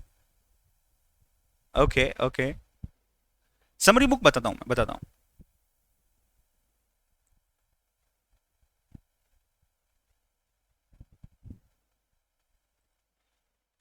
ओके चलो ध्यान देना, मैं आपको सेकंड टाइप का मेथड क्यों बोल रहा हूं, मैं आपको सेकंड टाइप का मेथड क्यों बोल रहा हूं। जरूरी नहीं है जो भी हम पढ़ेंगे उसी में से एग्जाम में क्वेश्चन आएगा। कोई भी टीचर आपको दुनिया भर का फाउंडेशन, इंटरमीडिएट, फाइनल, ये नहीं बता सकता एग्जाम में कौन सा क्वेश्चन आएगा। हाँ, अपने एनालिसिस एक टीचर जरूर शेयर कर सकता है कि मेरे ख्याल से ये क्वेश्चन आने चाहिए, बिकॉज पिछले 10 साल के पेपर ये चीज बात कर रहे हैं, पॉसिबल है। मैं किसी दिन आपको पेपर कैसे बनता है और कैसे चेक होता है इंस्टीट्यूट का, इसके बारे में भी बताऊंगा, ताकि आपको आइडिया आ जाएगी। मैं यूजुअली बताता हूँ ये क्लास में, तो वो भी मैं आपको बताऊंगा, जितना प्रोसेस मुझे अच्छे से पता है, जो करेक्ट है वो मैं आपको बता दूंगा, आपको आइडिया आ जाएगी मैं ये चीज क्यों बोल रहा हूँ। अब एग्जाम में कोई भी टाइप का क्वेश्चन आ सकता है। मैं एज अ टीचर ये चाहता हूँ हमेशा, एंड एज अ स्टूडेंट मैं खुद के लिए ये चाहता हूँ हमेशा कि यार जब टीचर पढ़ा रहा है ना, तो टीचर ऐसा पढ़ाए ताकि मुझे अगर कोई भी टाइप का एग्जाम में क्वेश्चन दिख जाए, मैं उसे सॉल्व कर पाऊं, पूरी तरीके से नहीं, एटलीस्ट मैं समझ पाऊं क्या है, किस तरीके से स्टार्ट करना है, करते करते मुझे आ जाएगा। बट अगर आप ऐसा सोचोगे कि नहीं, जितना क्वेश्चन सर करवा रहे बस मैं छापकाना, सर ने करवा लेना आंसर, हाँ समझ गए चलो लिख लेते हैं, काम नहीं आएगा। अगर आप खुद का दिमाग नहीं चलाओगे तो आप सेकंड मेथड को नहीं यूज कर पाओगे। तो मेरा पढ़ाने का जो तरीका है, कुछ क्वेश्चन स्टार्टिंग के तो मुझे ही करवाने पड़ेंगे, बिकॉज आपको पता ही नहीं कैसे सॉल्व करता है। उसके बाद आपको काफी क्वेश्चंस में क्लास में प्रैक्टिस करवाऊंगा। इसका मतलब ये नहीं है मैं छोड़ दूंगा कि यार ये कर लो, ये वाला कर लो, ऐसा कर लो, वैसा कर लो, नहीं, आप सॉल्व करोगे, आपको टाइम दूंगा, उसके बाद वही क्वेश्चन मैं सॉल्व करूंगा और हम यहां डिस्कस करेंगे, और फिर ही हम आगे बढ़ेंगे। तो जब आपको डाउट आएगा ना कि सर ने तो अब मेरे को बता दिया ये सॉल्व ऐसे करना है, तो आप फटाफट कर लोगे। बट जब आप बोलोगे कि नहीं मुझे खुद से देखना है कैसे सॉल्व करना है, तो you will go back, turn your pages, see what all we have seen, और उसके बेसिस पे आप सॉल्व करने की कोशिश करोगे, वो हमें चाहिए, क्योंकि एग्जाम में तो ये बुक भी नहीं रहेगी देखने के लिए। तो हर क्वेश्चन आपको ऐसे अज्यूम करना है कि आज हम एग्जाम में बैठे हुए हैं और एग्जाम में हम उस क्वेश्चन को सॉल्व कर रहे हैं, ये आपने अज्यूम करना है और उसी अजम्पशन के बेसिस पे सॉल्व करना है। काफी बार क्या होता है, एज अ स्टूडेंट हमारे माइंड में ये चीज आती है कि चलो ठीक है ना, आज नहीं मन कर रहा है, सर जो बताएंगे हम छाप लेंगे, कल देखेंगे, तो ये कल कभी नहीं आता। समझ रहे हो बात को, राइट? और एट द सेम टाइम अगर आपने वो टाइम यूटिलाइज किया और खुद से करके देखा, भले नहीं है ना, कोई दिक्कत नहीं, गलत आंसर है, सब के सब आंसर्स गलत है तो भी चलता, कोई प्रॉब्लम नहीं है, तो भी चलेगा, but at least you will learn how to process and how to start with the questions. ठीक है, एक क्वेश्चन देता हूं आपको ट्राई करने के लिए। प्रिंसिपल अमाउंट है मेरे पास 2000 रुपीज का, रेट ऑफ इंटरेस्ट है 6%, एन है 2 years।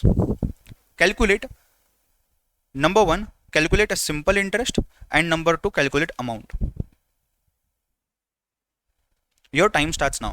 सर फॉर्मूला यूज करें? नहीं, आपको जो दिमाग में आ रहा है अभी तक आप यूज करो। हमने मोटा भाई का एग्जांपल देखा है, बस उसके बेसिस पे आप यूज करो, कोशिश करो। जमा जमा नहीं जमा नहीं जमा, मैं बैठा हूं, पहला ही क्वेश्चन है सब्जेक्ट का, मैं आपको सॉल्व कराऊंगा, पहले आप कोशिश करो, गो फॉर इट फास्ट, कोशिश करो, बताओ क्या होगा इस केस में, what should be the answer.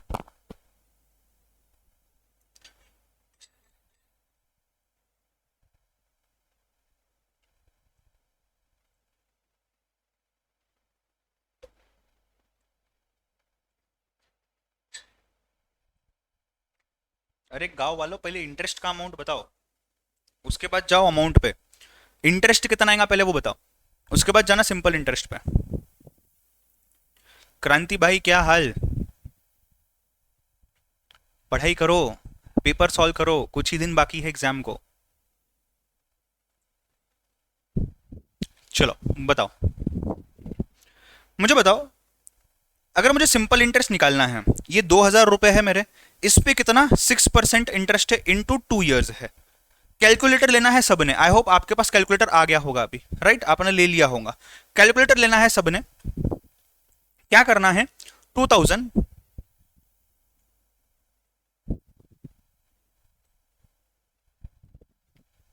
Calculator लेना है सबने, 2000 टाइप करना है, इनटू कितना, इनटू 6, और 6 के बाद यहां पे परसेंटेज का सिंबल है, आपने 6% कर लेना है, 120 आ गया। इनटू करना है, इनटू 2 प्रेस करना है, इक्वल टू प्रेस कर लो, 240 आ गया। क्या इतनी चीज आ रही है सबको? इतनी चीज आ रही है सबको? हाँ या ना?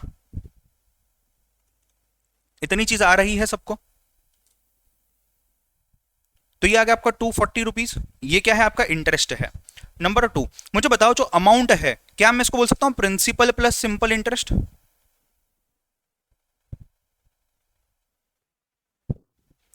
यस, मतलब अमाउंट मुझे फाइनल एक्यूमुलेटेड बैलेंस कितना देना है, पहली चीज जो मैंने लिया था वो देना है, दूसरी चीज उसके ऊपर जो इंटरेस्ट कैलकुलेट किया हुआ है वो देना है। तो ये प्रिंसिपल प्लस सिंपल इंटरेस्ट दोनों भी यहां पे आ जाएंगे। क्या आ जाएंगे बेटा? प्रिंसिपल भी आ जाएगा, सिंपल इंटरेस्ट भी आ जाएगा, दोनों चीजें दूंगा ना वापस, वापस दोनों भी चीजें दूंगा मैं, एक ही चीज तो नहीं दूंगा, दोनों भी चीजें वापस दूंगा। तो मेरा फाइनल अमाउंट कितना होगा? मेरा फाइनल अमाउंट दोनों भी होगा, प्रिंसिपल भी होगा, इंटरेस्ट भी होगा। ठीक है, अभी बफर नहीं करेगा, कनेक्शन ये हो गया था बीच में, अभी बफर नहीं करेगा, देख लो।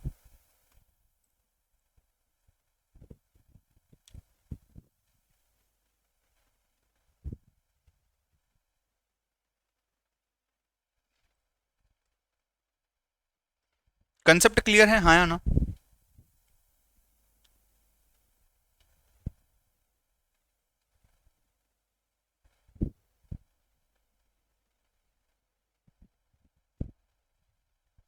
सर बस इतनी ही चीज थी सिंपल इंटरेस्ट के लिए? यस सर, ऐसे क्वेश्चन एग्जाम में आते हैं बहुत रेयरली, ये बस एक फाउंडेशन है, ऐसे टाइप के क्वेश्चन एग्जाम में नहीं आते हैं। कंसेप्ट क्लियर है, हाँ या ना?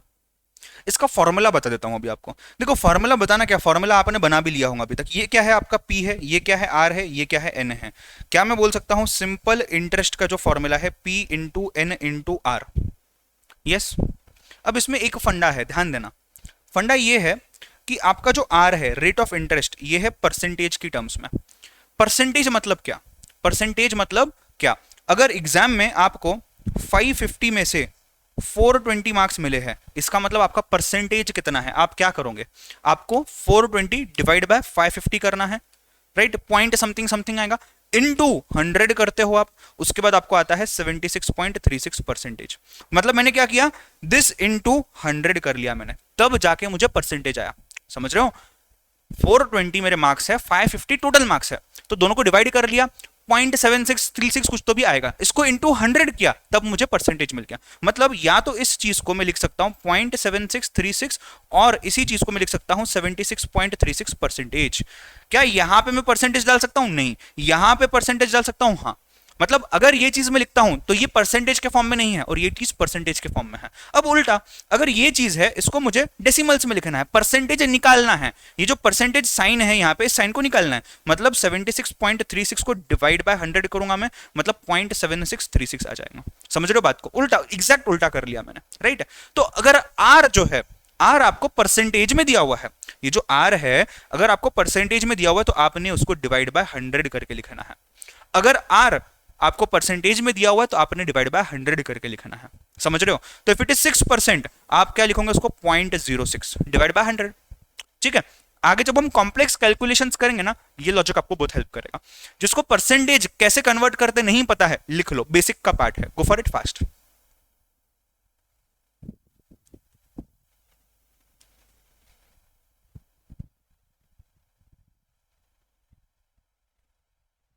गो फॉर इट फास्ट।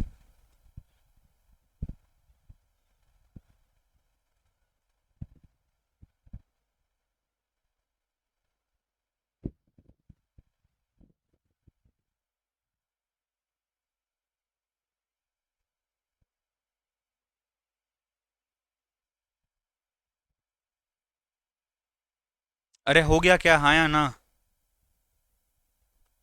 यहां तक चीज क्लियर है, यस और नो?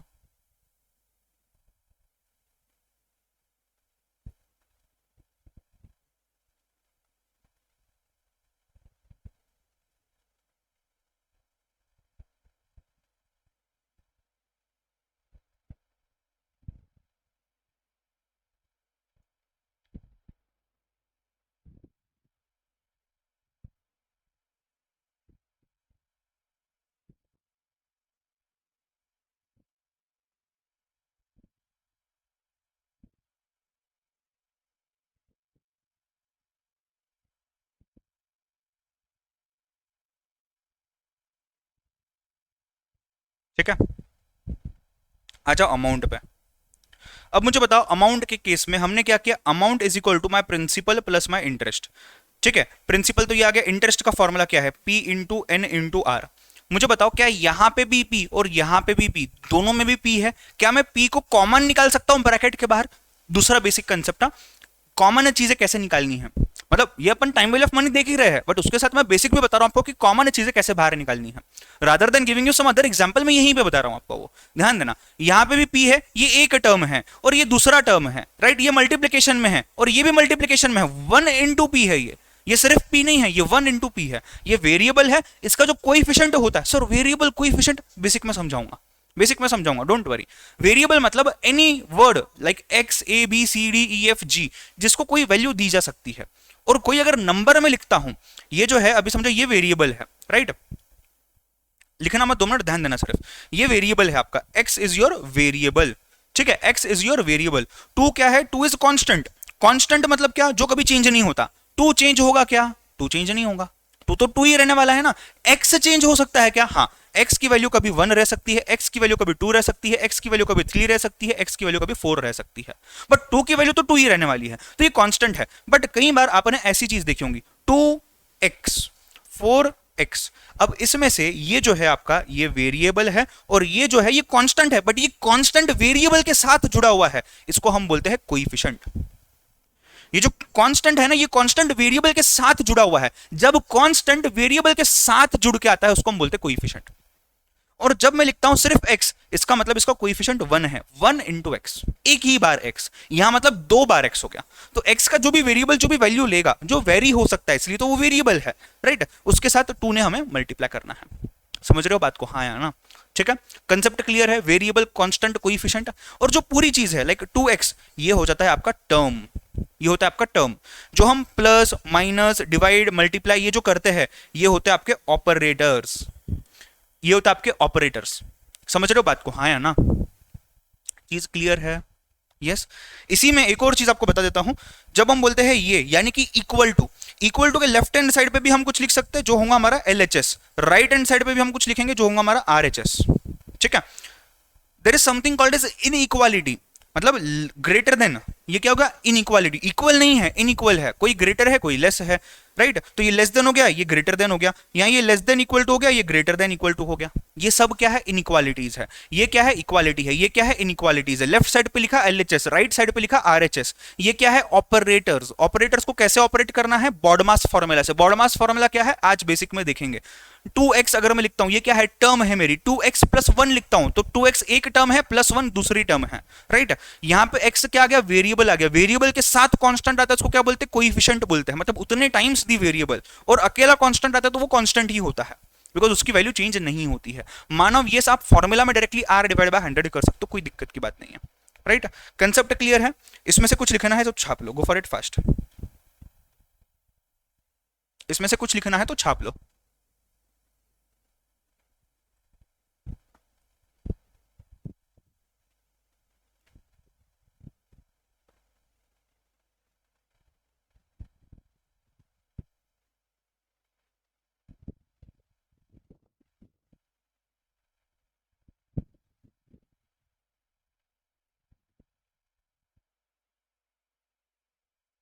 श्रद्धा, रजिस्ट्रेशनचं ईमेल आलाय का तुला, किंवा CDSचं ईमेल का अजून नाही आलंय? लक्ष ठेवा ईमेलवर।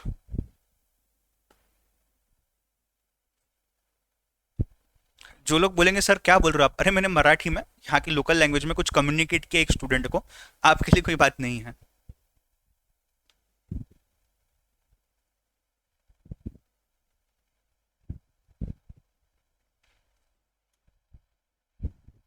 जो स्टूडेंट्स को यहाँ पे r की जगह r डिवाइडेड बाय 100 लिखना है फॉर्मूला में, बिंदास लिख लो, ठीक है? अरे टेलीग्राम पे मैसेज कर सकते हैं ना आप, कोई दिक्कत नहीं है। टेलीग्राम जो चैनल बनवाया है ना, उस पर आप मैसेज नहीं कर सकते फिलहाल, उसको ओपन किया जाएगा आपके लिए, अभी नहीं, 10 तारीख तक आप रुक जाओ। आपको कुछ मैसेज करना है, आप प्राइवेट मैसेज करो ना कोई भी फैकल्टी को, कोई दिक्कत नहीं है। कंफर्मेशन मेल नहीं आया है ना, आएगा 7 डेज में आ जाता है यूजुअली, ठीक है? ये फॉर्मूला क्लियर है। अब इस फॉर्मूला में मैंने क्या कर लिया, मैंने यहाँ पे पी को कॉमन निकाल दिया। स्नेहाशीष मुझे याद दिलाना, आपको वो रिवाइज भी करवाना है पूरा, plus at the same time summary book का भी मुझे बताना है, ठीक है? मैं आपको बताता हूँ एंड में, लेक्चर खत्म होने के पहले, याद दिलाना मुझे। सो मैंने क्या कर लिया, यहाँ पे भी पी है, यहाँ पे भी पी है, ये अलग टर्म में है, ये अलग टर्म में है, यहाँ पे मैंने पी ले लिया कॉमन। अब पी कॉमन ले लिया मैंने, तो जो पहले जगह है ये मैं 1 लिख दूंगा, मतलब 1 टाइम्स पी लेना है मुझे। दूसरी जगह NR डाल दूंगा मैं, क्यों? क्योंकि पी तो हमने बाहर ले लिया, ये मल्टीप्लीकेशन में है, पी को मैंने कॉमन ले लिया। यहाँ पे बचा क्या? यहाँ पे क्या बचा? पी मैंने बाहर निकाल दिया ब्रैकेट के, तो ब्रैकेट के अंदर क्या बचा? यहाँ पे N और R को लिख दिया, plus as it is plus आएगा। यहाँ पे पी को मैंने बाहर निकाल दिया, बचा क्या? 1, तो 1 प्लस NR, मतलब amount is equal to P principal into 1 plus NR, ये भी आप लिख सकते हो, ठीक है? जो लोगों को ये फॉर्मूला भी याद नहीं होती, आप ऐसे याद कर सकते हो कि हमें कुछ पीना है, इंटरेस्ट मतलब अमाउंट, राइट? अमाउंट की जब हम बात करते हैं तो अमाउंट में जो प्रिंसिपल होता है वो इंटरेस्ट को पी लेता है, अपने आप में ऐड कर लेता है और फिर बताता है। तो हमें पीना है 1 plus N R, right? NR 1 plus phone, पता है आपको, 1 प्लस NR, ठीक है? हाँ, मतलब जस्ट एक फनी एग्जाम्पल जैसे आप याद कर सकते हो। वैसे याद करने जैसा कुछ है नहीं, आप डायरेक्टली कैलकुलेट कर ही सकते हो। एट द सेम टाइम मुझे बताओ, आप क्या यहाँ पे ऐसा बोल सकते हो, interest is equal to amount minus principal? Yes, मतलब depending upon case to case, जहां पे जो यूज करना है, ठीक है? तो ये फॉर्मूला 1 हो गया, ये फॉर्मूला 2 हो गया, ये फॉर्मूला 3 हो गया, ये फॉर्मूला 4 हो गया, राइट? इसको अगर याद कैसे करना है, पीना है, क्या पीना है? 1 प्लस अनार, खत्म, राइट? आपको मेनली ये फॉर्मूला यूज होगा, जिसको याद करने की जरूरत नहीं है, direct calculator shortcut, amount into percentage into number of years, ठीक है? चलो फटाफट से इसको छाप लो, जिनका बाकी है। हो गया है तो बहुत अच्छी बात है, नहीं हुआ है तो लिख लो फटाफट।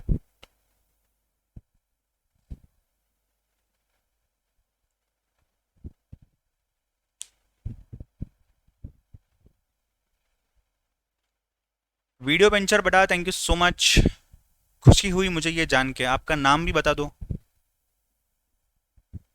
सर ये सब फाइनल में काम आता है क्या? ये सर सिर्फ फाइनल में ही नहीं, इंटरमीडिएट में भी काम आता है, और सिर्फ प्रैक्टिकल सब्जेक्ट्स में भी नहीं, थ्योरेटिकल में भी इसकी चीजें काम आती है। हालांकि प्रैक्टिकली जब आप आर्टिकलशिप करोगे या CA बन जाओगे, उसके बाद तो ये बहुत ज्यादा काम आएगा। ये ऐसा, मैं वो आपको वही बोल रहा हूँ ना अभिषेक, ये इकलौता चैप्टर ऐसा है जो पूरी तरीके से 100% काम आता है हर जगह पे, 100%। बाकी के चैप्टर्स में से कुछ कुछ चीजें काम आती है, कुछ कुछ बस सिलेबस का पार्ट है, ऐसी भी चीजें हैं, बट ये जो है ये 100% काम आता है, 100%। सर फॉर्मूला नंबर 4 समझा दो। अरे देखो हमने क्या किया, amount is equal to principal plus interest, बस उसी को यहाँ पे उल्टा कर दो। इंटरेस्ट क्या है, अमाउंट माइनस प्रिंसिपल, इसको हमने सिर्फ रीअरेंज किया है, राइट, इसको हमने सिर्फ रीअरेंज किया है। अच्छा रीअरेंज कैसे करना है, ये भी एक बेसिक चीज है, राइट, फॉर्मूला को रीअरेंज या टर्म्स को रीअरेंज कैसे करना है, ये भी एक बेसिक में की चीज है, समझाता हूं। Amount is equal to principal plus interest पता है। अब ये आपका इक्वल टू साइन है, इसके लेफ्ट साइड पे एलएचएस में कुछ है, इसके राइट साइड में आरएचएस में कुछ है, राइट। अब मुझे क्या करना है, मुझे समझना है कि ये जो इंटरेस्ट है ना ये वाला, इसका फॉर्मूला बनाना है इसके टर्म्स में। तो इंटरेस्ट एज इट इज मैंने लिख लिया। अज्यूम करो इंटरेस्ट उसी जगह पे है, अज्यूम करो इंटरेस्ट राइट हैंड साइड पे ही है, यहां पे लिखा है मैंने, इक्वल टू कर दिया मैंने, राइट। अब मैंने क्या लिखा हुआ है वहां पे, अमाउंट माइनस प्रिंसिपल, समझ रहे हो, अमाउंट माइनस प्रिंसिपल। तो सर इसको भी चेंज कैसे किया आपने, आपने तो इक्वल टू साइन के लेफ्ट हैंड साइड पे ले लिया, आपने equal to sign left hand side पे ले लिया, ध्यान देना सामने बता रहा हूं, बाद में चैट करो, ध्यान दो सामने। अब मैं क्या कर रहा हूं, ये इक्वल टू साइन है, ये इक्वल टू साइन लिख दिया, आई को मुझे लेफ्ट हैंड साइड पे लेना है, यहां पे क्या है, आई का साइन क्या है, आई का साइन प्लस है, लेफ्ट हैंड साइड पे अगर आ जाएगा तो ये माइनस हो जाएगा, ठीक है। अब क्या करना है उसके बाद मुझे, अमाउंट जो है इस अमाउंट को मुझे इस साइड पे लेना है, यानी कि इक्वल टू साइड के राइट हैंड साइड पे, पहले ये लेफ्ट में था, उसका साइन क्या है, बाय डिफॉल्ट प्लस है, साइन नहीं मतलब बाय डिफॉल्ट प्लस है, ये भी हो जाएगा minus, right. At the same time, at the same time जो प्रिंसिपल है, ये प्रिंसिपल मुझे वहीं रखना है, राइट, प्रिंसिपल मुझे वहीं रखना है राइट हैंड साइड पे, तो इसको मैं एज इट इज लिख दूंगा प्लस पी, बिकॉज यहाँ पे ये बाय डिफॉल्ट प्लस है। सर कुछ समझा नहीं, बना नहीं कुछ, सर क्यों नहीं बना, बिकॉज दो साइन आपने माइनस में रख दिए है। अब सब की साइन चेंज करो, जब मैं बोलता हूं मुझे इस आई को, इस आई की साइन चेंज करनी है, इसका मतलब मैं सिर्फ आई की साइन नहीं चेंज करूंगा, मैं पूरे इक्वेशन की साइन चेंज करूंगा, जितने भी टर्म्स है सबके साइन चेंज होंगे। तो ये माइनस आई था, इसको मैंने प्लस आई कर दिया, ये माइनस ए था, इसको मैंने प्लस ए कर दिया, और ये प्लस पी था, उसको मैंने माइनस पी कर दिया। देखो इसकी साइन चेंज हो गई, इसकी साइन चेंज हो गई, इसकी साइन भी चेंज हो गई, हो गया, आपका आंसर आ गया। मतलब इसी चीज को मैंने रीअरेंज किया है। फिर से रिपीट कर रहा हूं, बेसिक कंसेप्ट है, बेसिक कंसेप्ट नंबर 5 या 6 होगा ये अपना 2 दिन में से। A is equal to P plus I, concept clear है ये वाला, राइट। समझा है कि अमाउंट में प्रिंसिपल भी आएगा, इंटरेस्ट भी आएगा, राइट। एक एलएचएस है, एक आरएचएस में है, दो टर्म्स आरएचएस में है। अब मुझे इंटरेस्ट निकालना है, तो इंटरेस्ट को मैं ले लूंगा लेफ्ट साइड पे, तो ये प्लस आई है तो यहाँ माइनस आई हो जाएगा, राइट। यहाँ पे ए लेफ्ट हैंड साइड पे, उसको राइट हैंड साइड पे लेना है, तो ये माइनस ए हो जाएगा। पी एज इट इज रखना है तो प्लस पी हो जाएगा। बट सर अब ये माइनस में आ रहा है, इसको चेंज करते हैं, तो क्या मैं इसको सिर्फ चेंज कर सकता हूं, या सिर्फ इसको, या सिर्फ इसको, नहीं। आपने अगर साइन चेंज करनी है तो सबकी साइन चेंज करनी है आपने, इसकी भी करोगे, इसकी भी करोगे, इसकी भी करोगे, दोनों साइड पे साइन चेंज करनी है, हर टर्म की साइन चेंज करनी है। माइनस आई हो गया प्लस आई, माइनस ए हो गया प्लस ए, प्लस पी हो गया माइनस पी, आपका आंसर आ गया। जिनको लिखना है लिख लो, बेसिक का कंसेप्ट है, अलग से लिख लेना। गाइस समझ आ रहे हैं बेसिक्स? जिन लोगों को मैथ से डर लग रहा था, अभी बेसिक्स क्लियर हो रहे हैं आपके, जो कंपलसरी बेसिक्स में यहाँ पढ़ा रहा हूं।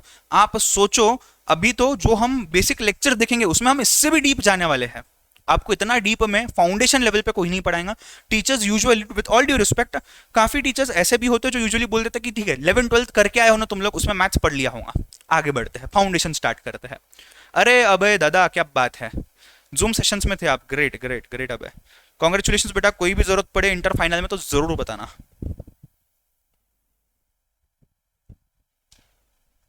कंसेप्ट क्लियर बेटा, हाँ या ना? यस। ऐसे स्टूडेंट्स हो गए ना यहाँ पे जिनको ये चीज नहीं पता थी, या ये चीज भूल गए थे, या इसमें दिक्कत जा रही थी कि कैसे कन्वर्ट करना है। आई एम श्योर एक स्टूडेंट तो जरूर होगा यहाँ पे ऐसा। Yes yes?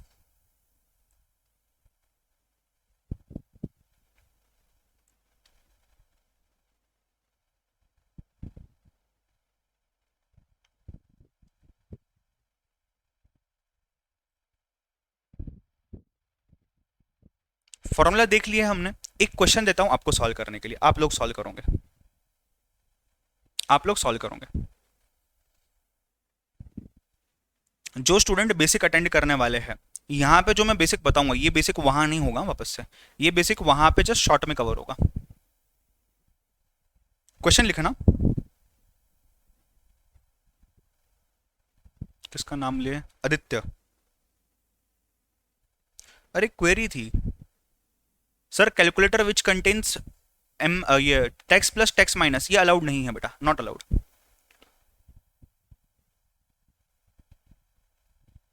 आदित्य डिपॉजिटेड ₹50,000 इन बैंक।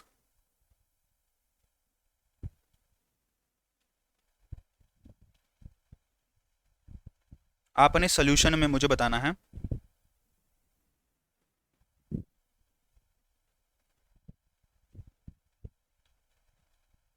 देखो हम लोग अभी तक स्कूल में कॉलेज में कैसे सॉल्व करते थे, फॉर्मूला लिख लिया, फॉर्मूला में सब्स्टिट्यूट किए वैल्यूज और फिर सॉल्व किया। यहां जरूरत है क्या वैसी करने की? नहीं।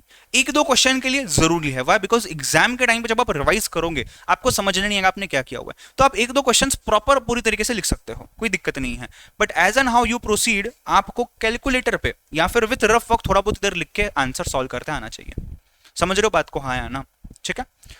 कार्तिक पूछ रहा है सर बेसिक के लिए अलग से रजिस्टर करना पड़ेगा क्या? नहीं नहीं नहीं, कुछ अलग से वगैरह रजिस्ट्रेशन नहीं है, यहीं पे है। जिन लोगों ने एडमिशन ले लिया है आपको टेलीग्राम ग्रुप पे लिंक आ जाएगी, जिन लोगों ने नहीं लिया हुआ है ये रिकॉर्डिंग जो खत्म हो जाएगा, ये रिकॉर्डिंग खत्म होने के बाद यहीं पे मैं डाल दूंगा लिंक को, ठीक है? कमेंट बॉक्स में चेक कर लेना, लिंक मिल जाएंगे, वहां पे आ जाना बेसिक बैच के लिए, कोई दिक्कत की बात नहीं है। यार को ना मैं लिंक तुरंत शेयर ही कर देता हूँ।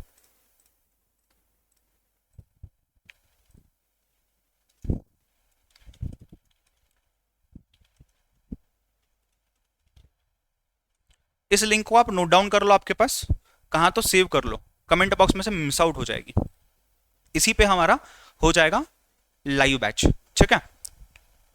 यस जैन आपका इंटरेस्ट अमाउंट गलत आया है बेटा, चेक करो फिर से। आकाश कुमार आपका अमाउंट भी गलत आया हुआ है, चेक करो फिर से, सॉल्व करो, 2 मिनट देता हूं।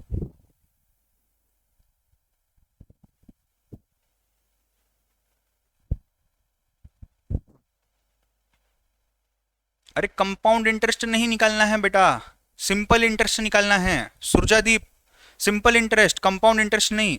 एग्जाम में गलती होती है, कंपाउंड इंटरेस्ट के ऊपर 90% क्वेश्चन आते हैं, सिंपल इंटरेस्ट के ऊपर क्वेश्चन नहीं आता एग्जाम में। काफी लोग ऐसे भी हो गए जो बोलेंगे सर कंपाउंड इंटरेस्ट लिख लिया बट एग्जाम में क्वेश्चन में सिंपल इंटरेस्ट लिखा हुआ। क्वेश्चन ध्यान से पढ़ना है, अगर क्वेश्चन में कुछ भी नहीं लिखा हुआ है मतलब कंपाउंड इंटरेस्ट, अगर क्वेश्चन में कुछ लिखा हुआ है मतलब सिंपल इंटरेस्ट या कंपाउंड इंटरेस्ट, तो वैसे फॉलो करना है, राइट? यहां मैं आपको बता रहा हूं स्पेसिफिकली कंपाउंड इंटरेस्ट नहीं है, सिंपल इंटरेस्ट है। तभी भी 2-3 स्टूडेंट ने कंपाउंड इंटरेस्ट वाला आंसर दिया है, ठीक है? टेलीग्राम पे शेयर कर दूंगा लिंक, डोंट वरी। जो स्टूडेंट्स डेमो देख रहे हैं, जो टेस्ट कर रहे हैं कि इस इंसान को पढ़ाने आता है क्या नहीं आता है, उन लोगों के लिए मैंने लिंक यहां डाली है, बाकी के लोग आ जा सकते हैं डायरेक्टली टेलीग्राम से, ठीक है?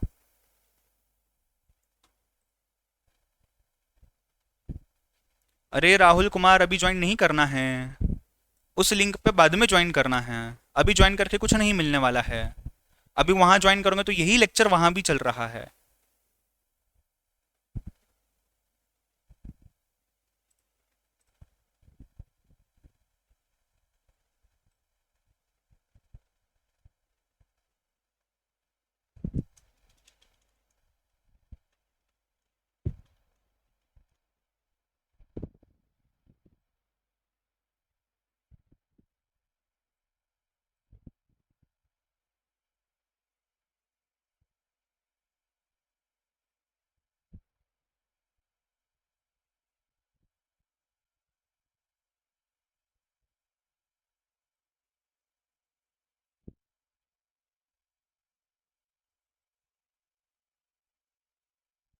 डन जेपा ओ गाँव वालो, आंसर आया है क्या? देखो सिंपल सी चीज है, कैलकुलेटर यूज करो, अननेसेसरी लिखना ही नहीं है। कैलकुलेटर यूज करो इजी क्वेश्चंस में। क्या करोगे कैलकुलेटर पे? 50,000 लिखोगे पहले, इनटू क्या करोगे, पॉइंट कितना है 5.5% या फिर 0.055 लिखता हूं, इनटू 2 करोगे, राइट?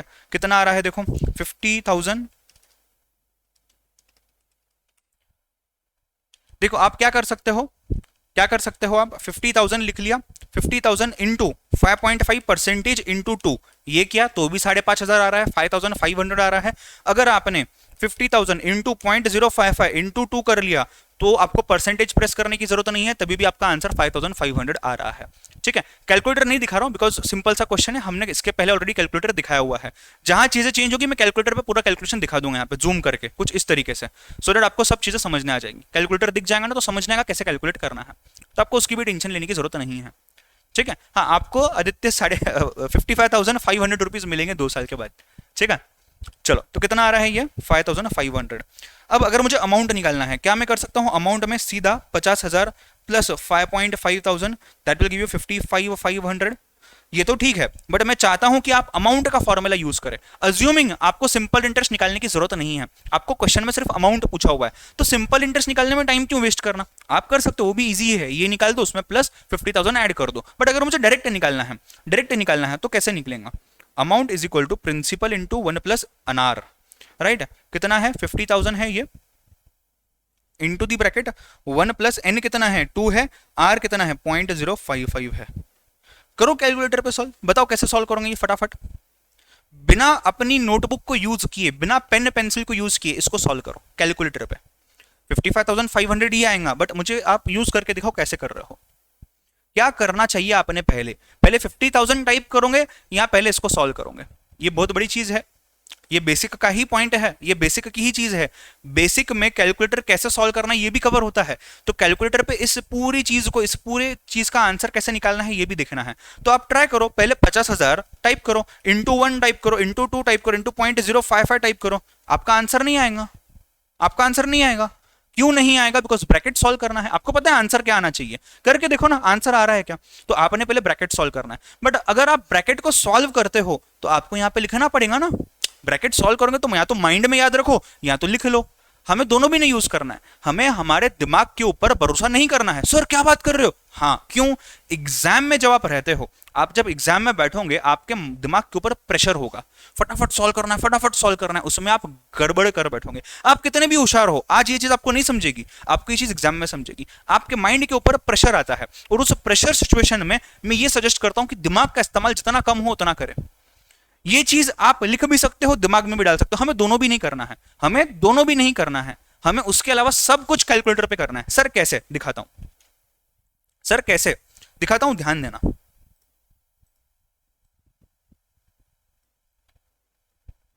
कैलकुलेटर दिख रहा है सबको मेरा, यस।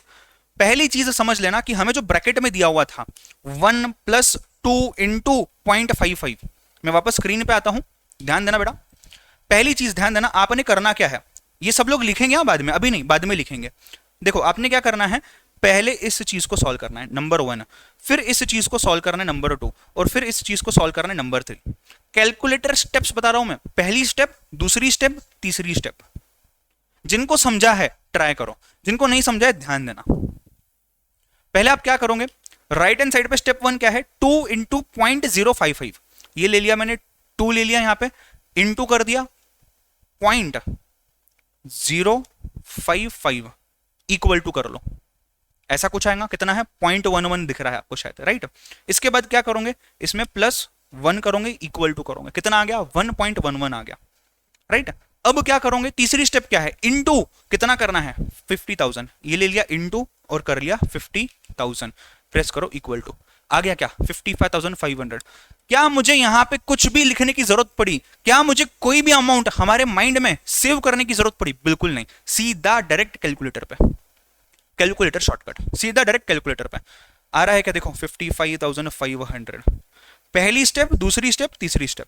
जिनको ट्राई करना है ट्राई कर लो, हो गया है तो डन करके बता देना।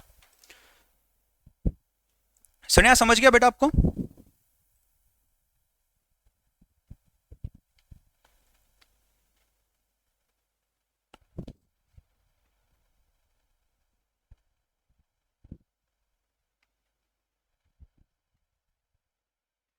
सबको जमा क्या, जिसको नहीं समझा ये समझ लो, वापस से मेरे पास से पूछ लो मुझे अगर चाहिए वापस, तो नहीं समझा है तो।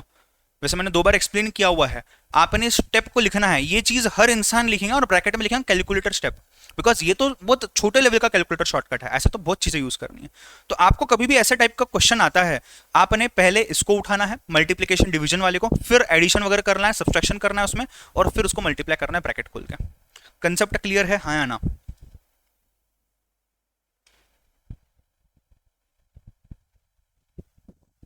चलो थोड़ा सा डिफिकल्टी लेवल बढ़ाते हैं। एग्जाम में जो क्वेश्चंस आते हैं सिंपल इंटरेस्ट में से, अगर आया तो, सिंपल इंटरेस्ट पे बहुत कम क्वेश्चन आते हैं, अगर आया तो देखो इस टाइप का क्वेश्चन आ सकता है आपको। क्वेश्चन लिखना सब लोग, अमाउंट जो दिया है आपको वो है 1050, प्रिंसिपल जो दिया है ये है 1000, एन जो दिया हुआ है ये है 0.5, और आर जो है ये हमें निकालना है। Your time starts now, go for it fast.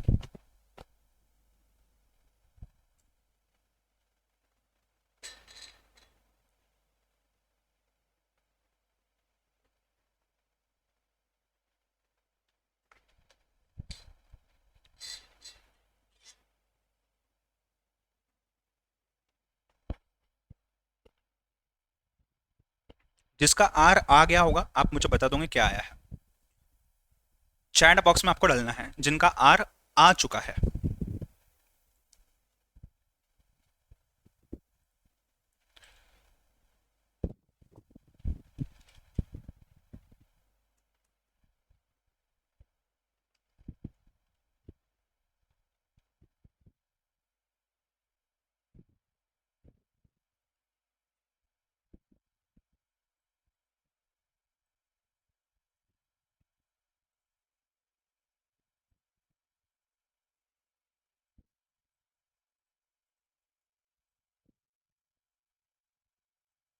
Vishwajeet बताऊंगा सही टाइम आने पे। यस प्रदीप करेक्ट, वेट करो कुछ दिन, टाइम मतलब आपका जो रजिस्ट्रेशन नंबर है वो आ जाएगा, do not worry about it.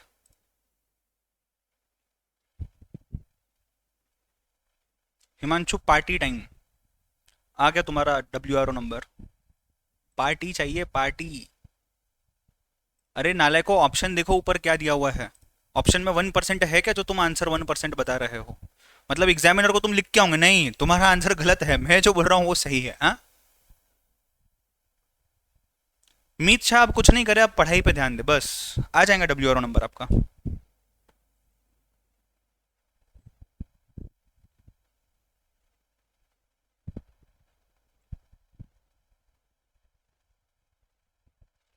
जिंदगी के अंदर में 7% ला कहाँ से रहे हो तुम? ऑप्शन में दिख रहा है क्या तुमको 7%? फिर कहाँ से आया ये 7%?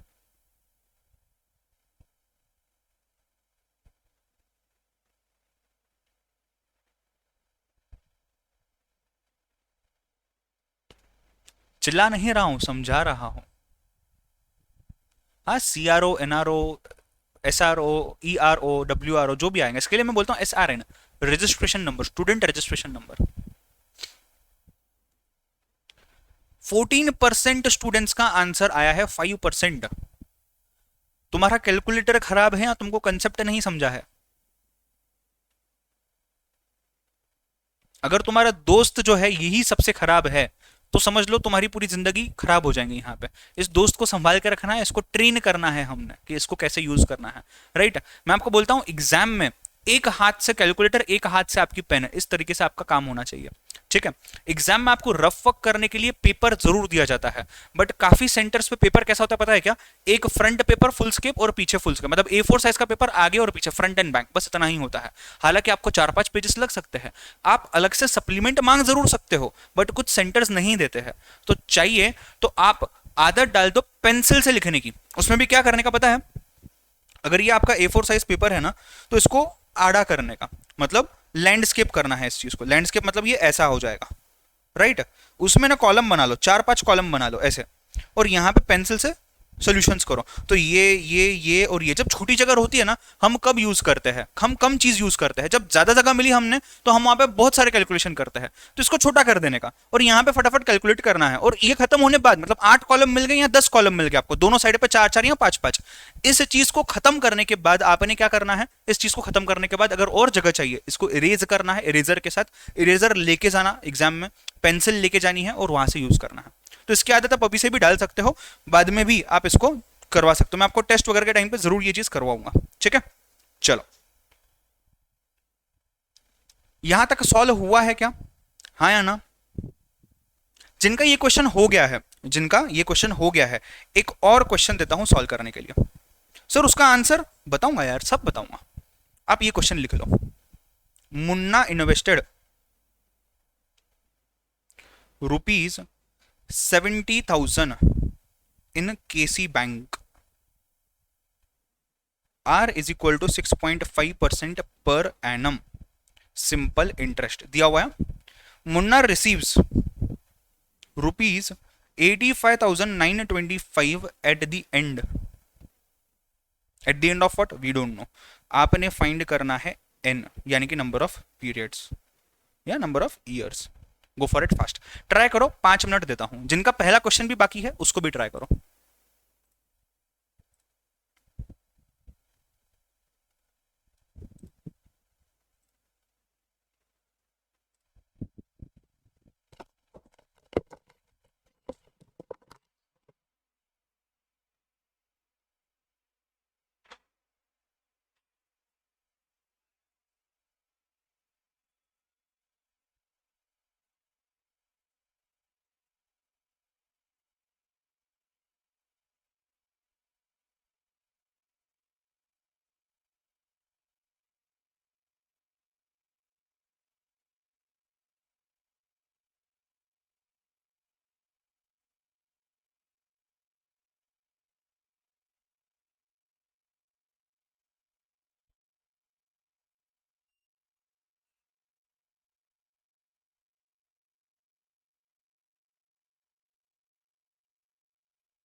क्या हो गया सर, कहाँ गए? मैं यहीं हूँ। अरे आकाश कुमार, क्लास इतना ही चलेगा, 1.5 घंटे का क्लास है अपना, 1 hour 35 minutes ही हुए हैं।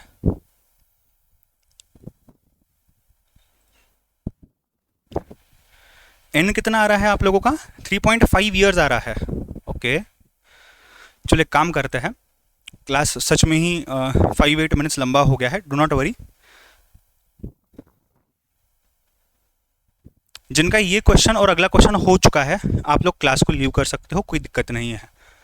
हमें बेसिक भी स्टार्ट करना है, तो मैं एक काम करता हूँ, क्लास आज यहीं पे स्टॉप करता हूँ। प्लस कल क्लास चालू करते से इसको सॉल्व करेंगे, इसको सॉल्व करेंगे और फिर आगे बढ़ेंगे। जिनका नहीं हुआ है, consider this as homework and do it. Sakshi, मैं एक्सप्लेन करूंगा। कल क्लास चालू करते ही हम पहले रिवाइज करेंगे अभी तक जो भी हुआ है, ये 2 क्वेश्चंस को हम सॉल्व करेंगे और उसके बाद हम आगे जाएंगे। ठीक है, चलो। जिनका एन 3.5 आया है करेक्ट है, जिनका इस क्वेश्चन में आर 10% आया है करेक्ट है। बाकी के लोग ट्राई करो, ठीक है। 15 मिनट के अंदर, 15 मिनट भी नहीं, अभी कितना, it is 3:48 in my watch, 3:55 और 4 o'clock we will start with basics. Class open कर दिया है मैंने गूगल मीट का, आप लोग ज्वाइन कर सकते हो। ठीक है, चलो bye bye, take care, have a nice day.